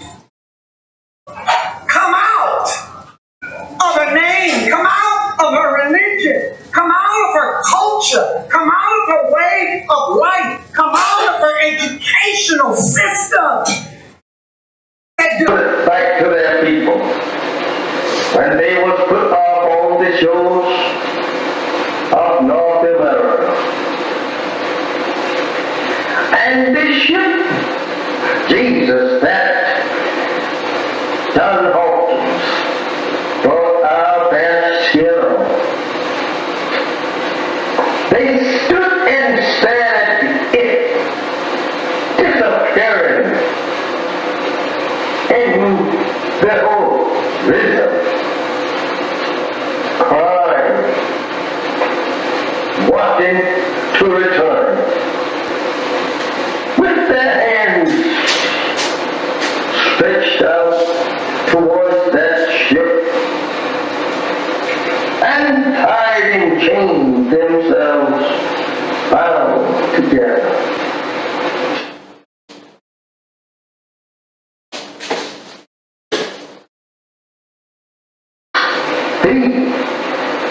And when they was put off on this memorable shows, they stood there staring at that ship that brought them to a strange land and a strange people who could not speak either one's language. Now they have to live in a strange country and a strange people who had proven to them every mile from their native land that they were going to be the worst enemies that they ever lived with. They were going to be the people that would destroy them. They soon discovered that on this ship that they were being brought here on. I don't know how we should say anything in the name of Jesus of good for us when this ship was named Jesus.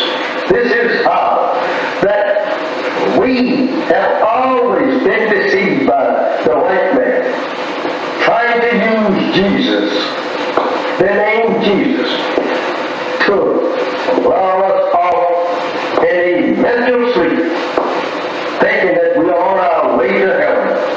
This is terrible. My beloved brothers and sisters, this is very hard for us to even to accept today. A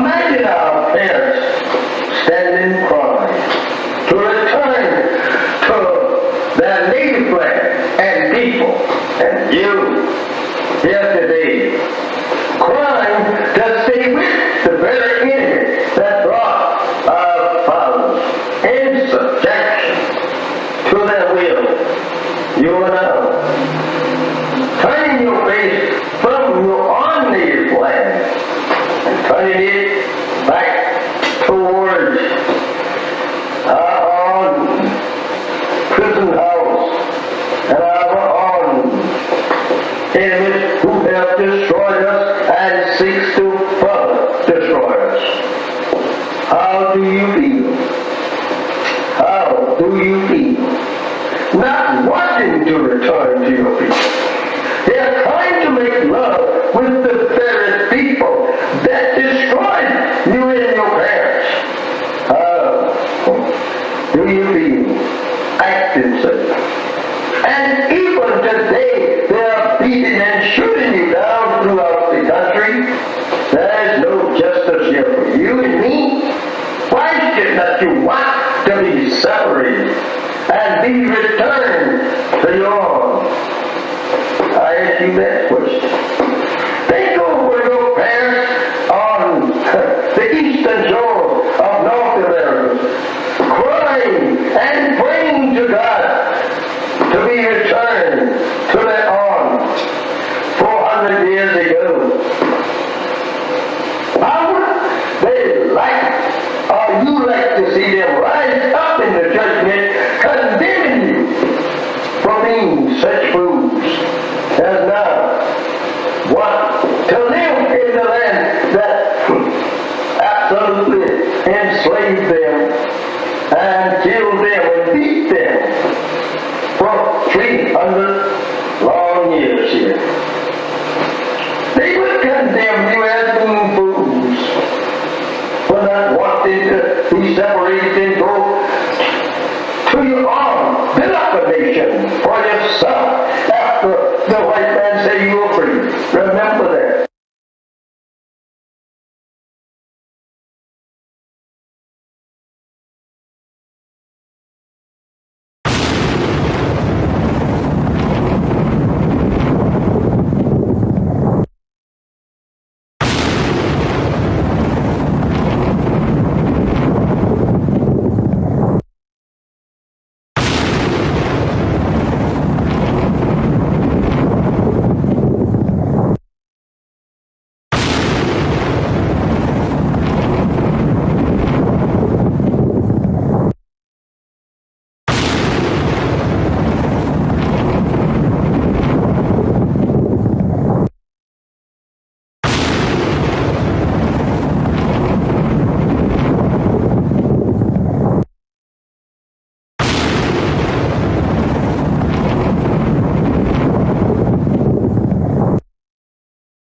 make it. Surely you ain't talking about us packing our bags and going westward or going out there in the land. Ain't no cities, no towns, no infrastructure out there. Surely you ain't talking about that, are you? No. We ain't going back to Africa. No. This is your land. Our sweat, our tears, our blood has earned us the right to the land. What God wants you to do is come out of their ways. Come out of their pagan holidays, where you should be honoring Jesus. You are out here buying bunny rabbits and inviting your children to paint eggs for some Easter hunt. Come out of her. Get the Santa Claus out of your house and a tree that is the way of the pagans. Come out of her. St. Valentine's Day. What the heck is that? Excuse me. Come out of her name. Come out of her religion. Come out of her culture. Come out of her way of life. Come out of her educational system. Back to their people. When they was put off on the shores of North America.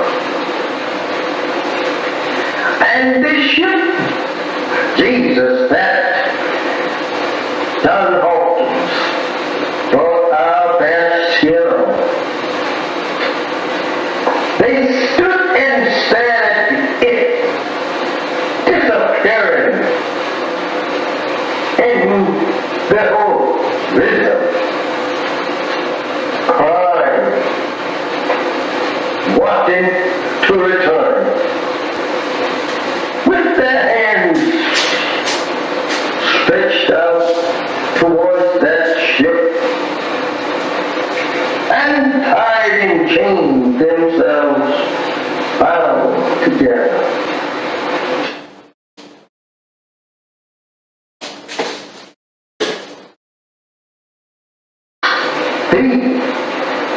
And when they was put off on this memorable shows, they stood there staring at that ship that brought them to a strange land and a strange people who could not speak either one's language.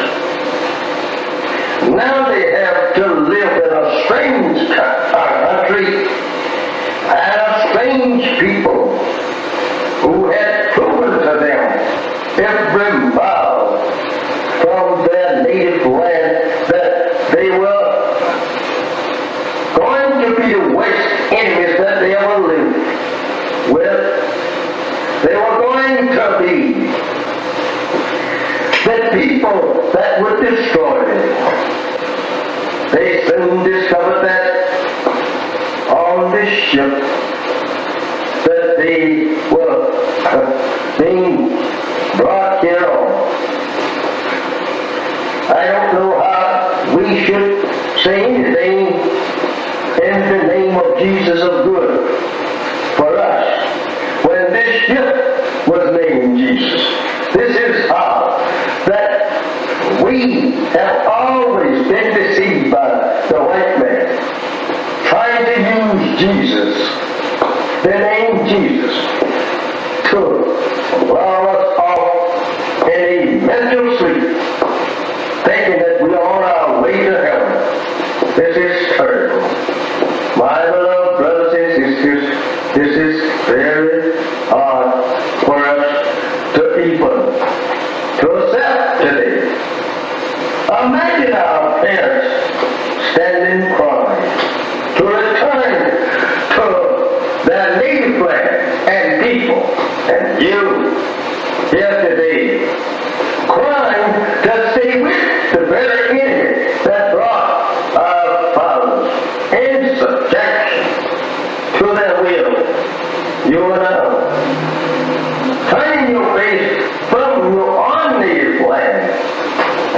headed back towards our prison house and our enemies who have destroyed us and seeks to further destroy us. How do you feel? How do you feel? Not wanting to return to your people. They are trying to make love with the very people that destroyed you and your parents. How do you feel? Acting such. And even today, they are beating and shooting you down throughout the country. There is no justice here for you and me.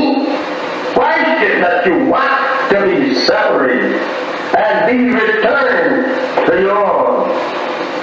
I ask you that question.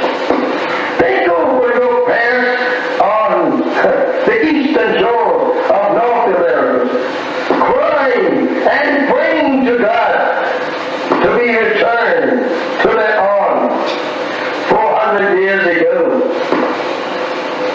How would they like, or you like to see them rise up in the judgment, condemning you for being such fools as now want to live in the land that absolutely enslaved them and killed them and beat them for 300 long years here. They would condemn you as being fools for not wanting to be separated and go to your own, build up a nation for yourself after the white man said you were free. Remember that.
Assalamu alaikum, sisters and brothers. Sulman Rahim here, Veteran of Covenant. Okay, brothers and sisters, it's been a year now, and we're finally home after 40 years in Arabia. I'm reporting to you from Arabia. Finally home after 40 years, right? And So we've been here a year now. And there was an agreement made. A former slave master, he said, we had a choice. Stay here or leave. Right? So we chose our inheritance, Arabia. So we left. And half the original people decided they wanted to give up their inheritance and traded for a place in America in reconciliation with their former slave master. That's their choice. They chose, said, we don't want to go over to Arabia. We don't go over there with sand and all that stuff. We want to stay here in America. We've been here all our lives, been here 40 years, born here, right? And we can make peace with our slave master. Okay, so they decided to stay. And so after a year, right, we're getting reports of how things are going over there. And it doesn't sound too good. How things are going over in America with their reparations. Because they was given, they got 6 states, I believe.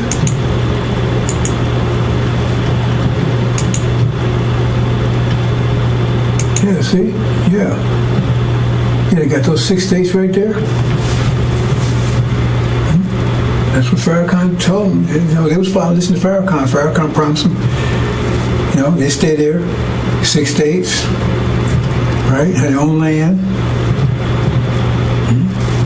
And they can make reconciliation with the former slave master. They're not devils. They're not devils. They're human beings. They just had a rough, they were just, did some things wrong, but now they're gonna make amends and make reparations. So 6 states, and in addition to that, they gave everybody $1 million. Everybody stayed $1 million. Right? Say, thank you, Farrakhan. They're so happy. Thank you, Farrakhan. Thank you, Farrakhan. Man, you got 6 states. That's what you promised us. We got 6 states. They're thanking you. Thank you, Farrakhan. Right? And this was a year ago. They got the 6 states. Thank you, Farrakhan. Right? Everybody got $1 million. Everybody $1 million. And they're rejoicing. Oh man, they're so happy. Hey, we came, man. We made it. We got America, man. We got reconciliation for a master. We got 6 states. Everybody got $1 million. We're all rich. That was a year ago when we left. So we're in Arabia. They're still back there in America. And now we're getting reports a year later. This was the way it was a year ago, man. They were so happy. They were so happy. Right? And now we get reports of what's going on right now. Let's see. Oops, it says a power failure. Great power failure in those 6 states.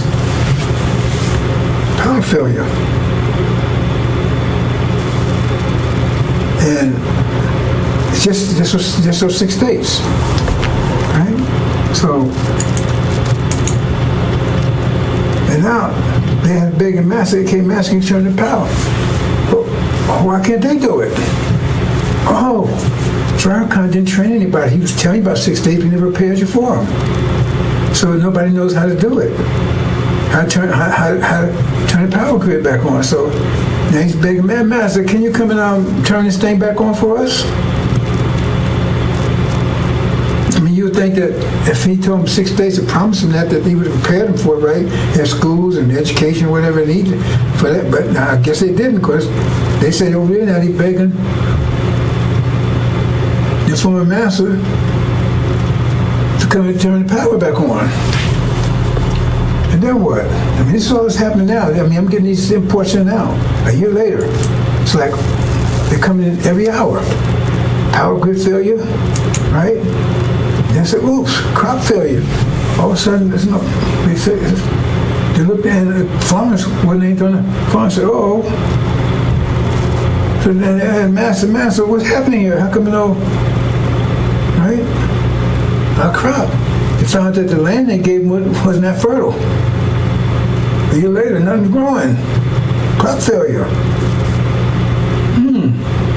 And now master, what's happening here? Right? And then, all these things, every hour that's coming in, right? And then they look, and they had, a year ago they had plenty of food on the shelves, right? And now, they look there now and all the food's gone. It's gone. And she said, what am I going to do here? Food's gone. The house is empty. So he said, Master, we need some food. Well, how come you can't produce your own food? You want your own country. You got your own states. That's your country. Then you run it. What are you calling us for? And so they're praying. And then, oops, no fuel. The master, no fuel there. Well, you got to buy your fuel. You got to produce your own fuel. What you calling us for? You got your own 6 states now. What you calling us for? Go and get some fuel. You got money, right? You got your own states. So you got to get your own. What you calling us for? You said you wanted your own, so now you got it. And you got your reparation, so we don't owe you anything anymore. We don't owe you anything anymore, so what you calling us for? We don't owe you anything. You said you agreed to 6 states and $1 million per person. You took that instead of your inheritance, what you call the Abrahamic covenant, Arabia. Your brothers and sisters, they left. They took that was offered to them. They took it, and you said no. I want this instead. So now you got it. So what you calling us for? Oh, no communications. Oh man, no communications, right?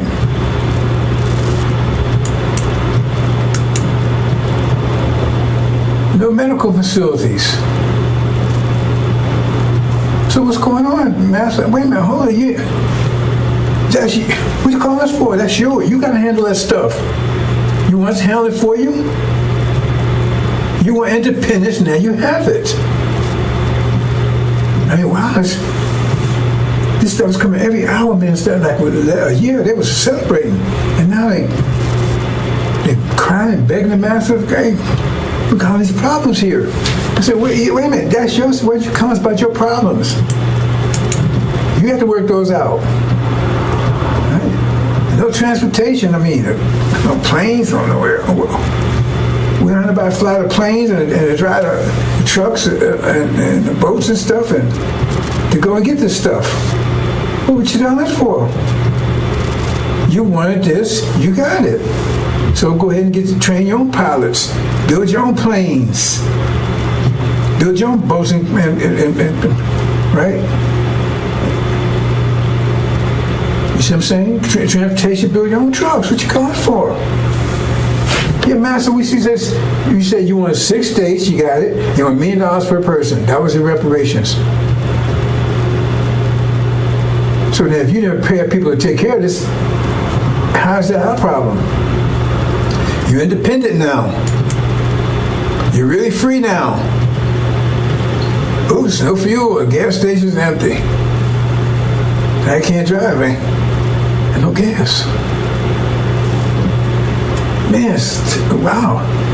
All this stuff happened for a year. They thought that everything was great, and all of a sudden everything ran out. So guess what happened? Everything was there when they got it, and then it ran out. They had to, some of them replace the fuel, to get the farms going.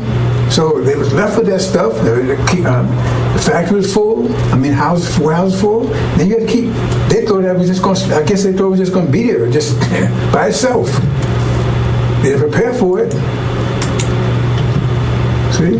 And And they ain't trained any engineers and scientists and architects and stuff. They business. They didn't train anybody.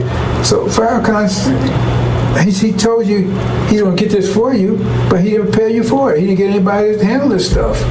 So what was that all about? So now he asked the master, said, hey, don't call on me. You was here, you had it when you was here with me. You said you want independence, you wanted reparations, so you gave it to you. Well, calling your brothers over there. They left, they handled their own business. You said you want to stay here. Right? See? You don't have any professionals or technicians, scientists, doctors, none of that. See? I mean, that's what, because I mean, if you're going to set reparation, you should be preparing for that, right? So if he was telling you about reparation, you should be preparing you for it. If he said, God said that's where he's going to get you, so if God told him he's going to get that for you, then he should, like when God told Noah there was a flood coming, to only build an ark, so he started building an ark. And so you should start preparing for the 6 states and the reparations, but apparently you didn't.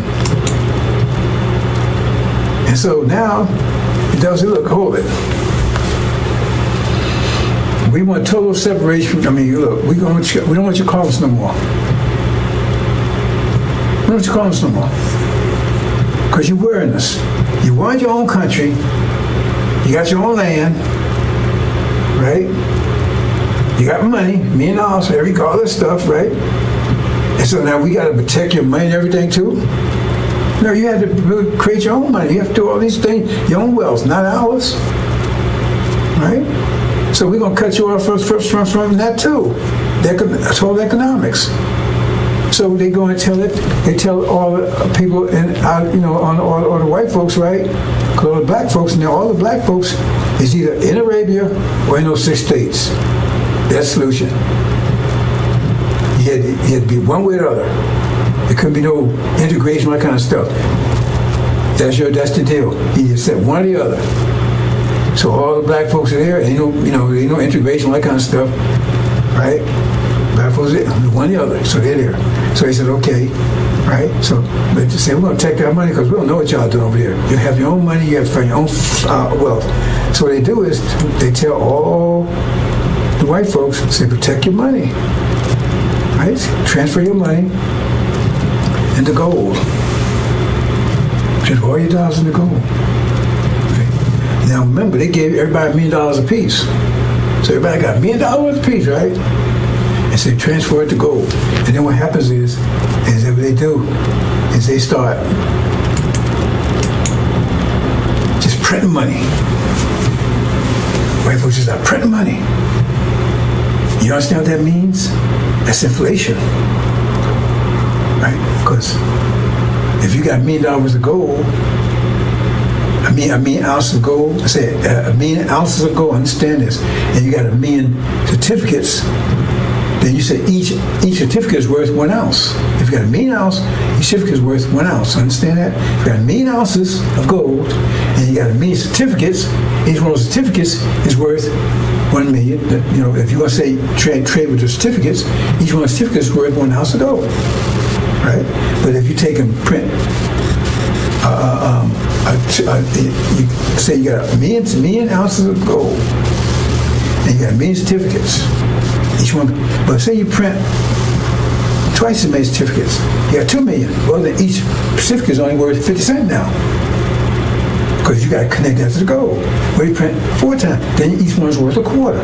So the more you print, the less they work, because those certificates has to equal what the gold is. You understand? So the more you print money, the less, right? The less they're worth. So if you print twice as much money, right, there's less gold. You understand? So if $1 is worth 1 ounce of gold, which that's right, then if you print double that amount of dollars, then each one's worth half an ounce. You understand? That's what printing money without increasing their wealth does. That's inflation. So what happens is they keep printing. They get down to where $100 is worth a penny. But see, that doesn't affect their people. They told to protect their money because they transfer their money to gold. So gold still has its value. It's just the dollars don't. It still got the same amount of gold.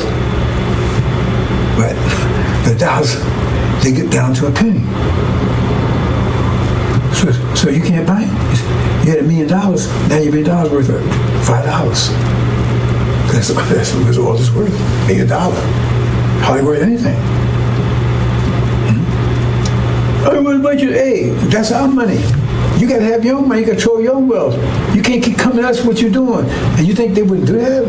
Yeah, you've been a Gaza lately? You see what happened to the trees they made with the so-called natives? Kept telling me you had a forked tongue because they kept making trees with them, then they broke the trees. And took their land and genocide and everything else. But no, they wouldn't do that to you. See? Because now you have, your money's worth nothing. They haven't lost anything. Because once that money's worthless, it's no good, right? Then you burn it up, throw it away. It's worth nothing. The people still got gold, and even if they take it, hold on to money, hope to increase again, they just use another different certificate, use another form of money. So it's still worth nothing. That $1 million you had, you was so happy with it, now it's probably worth maybe $1. You can't buy anything $1. Plus the economy's crap because everything is failing, and you don't know how to repair it. You don't know how to build communications. You don't know how to do any of this stuff. You're not an engineer, build a house. You don't know how to do anything because it's Farrakhan didn't. Right? He didn't prepare you. He told you he'll give you 6 days. He told you, listen to me, right? So now you're broke, and your economy is gone. You have no food, no electricity, no power, anything. All right? It's not their fault. They gave you what you asked for.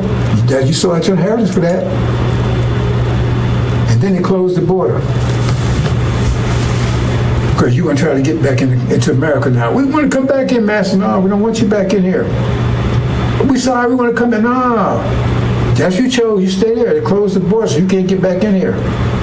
Can you get back in America into what you call your land now? Swaziland or something?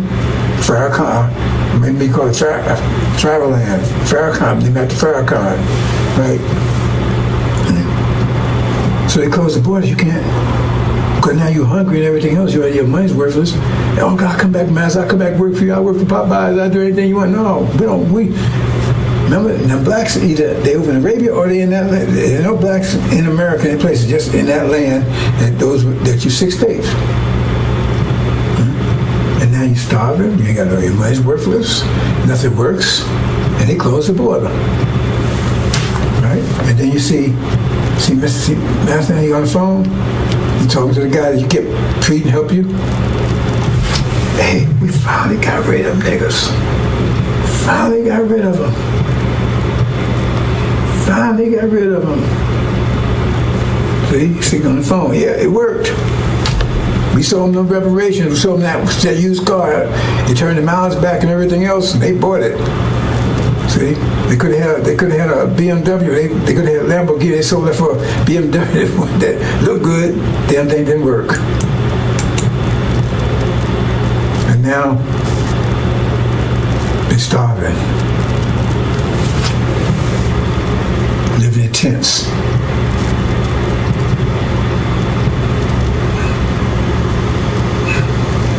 Praying.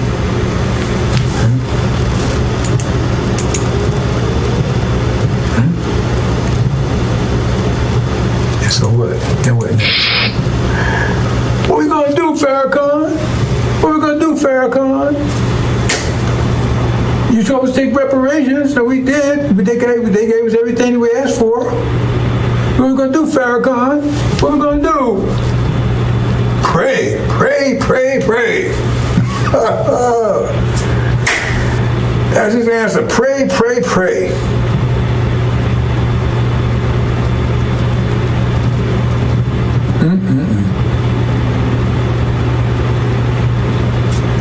That's your reparations. Like Elijah Muhammad said, he had a big picture. We leaving and blacks staying on the shore, the ones stay behind, and they was whooping their ass. Right? Because they thought you think they want to give you some land and take care of you? You think they want to do that? And go bankrupt, give everybody $1 million? You know how much that is? If it's 17 million, that's 17 million times 17 million times a million is like $17 trillion, I think, something like that there. And they're gonna do all that for you. They want to get rid of you. So now they have succeeded. Because they closed the border, and what you gonna do? You gonna fight to come out? They closed the border. They got the military around there. They finally got rid of you. No more black problem, no more Negro problem anymore. One group's out of here, another group that's here. They're gone, and our hands are clean. We gave them what they wanted. Well, anything. Okay. God honors contracts. Remember, he honored the contract with Jacob. Esau sold his birthright for a bowl of soup to Jacob. It was Esau's inheritance, and God honored it. Okay, Jacob, it's yours. You're the one. And that's the deal. Because he ain't your friend. Farrakhan ain't your friend. Pray, pray, pray. That's the answer. And this homeland you was promised, you rejected it. So now you got what you asked for. Okay. So if they gave you reparations today or tomorrow, how would that scenario not play out like that? Well, they say, okay, you got it. Tell me how the scenario wouldn't play out like that. And tell me why they wouldn't do it. They love you so much, they're going to say, okay, we're going to take care of them. I mean, why should they go out their way to take care of you when you was right here? You was working at Popeyes and then they get up on Section 8, all that stuff right here. Because they're trying to get rid of that stuff right now. Trump's trying to get all that stuff right now. Because they're closing on you don't realize it. Anyway, that's just... that's what's happening over in America. Wow. Boy, it's coming here. Disaster over there. And, I just got a call. Oh, wait, hold on. Really? You serious? Our ambassador just got a call from I don't know what they call it Conland or something. I forgot what it's something they call it right there. That 6th day. They begged us to come and help. Can they come over here? Can we come and get them? Really? Can we come and get them and bring them? Oh no. Now he went and asked Master Farad Muhammad, right? He said, no, hell no. We ain't going to get them. And I agree with that. Yeah, the bastard said he said, let's call him, and he passed the word to Master Muhammad. Master Muhammad said, send him back. And no, we can't come and get you. You made your choice, live with it.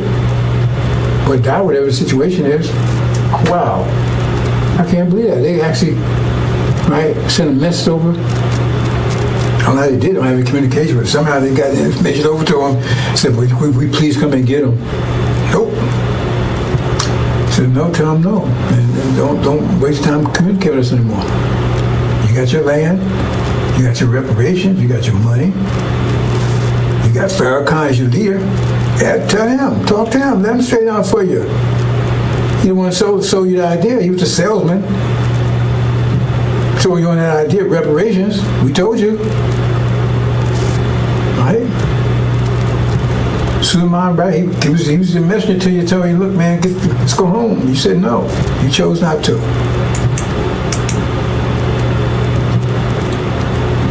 Okay, well, since that's a sad story.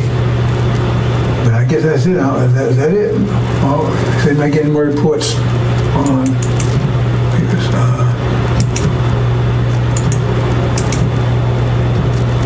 okay, he says that was Master Farad Muhammad's final decision, and I think they closed communications off from there. So, like I said, brothers and sisters, we got those rides that came in.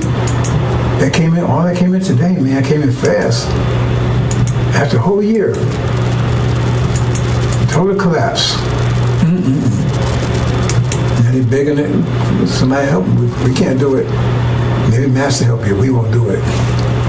Assalamu alaikum.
Update, brothers and sisters, got another late report in that they said, well, if you want to come and get us, well, we at least send them some food.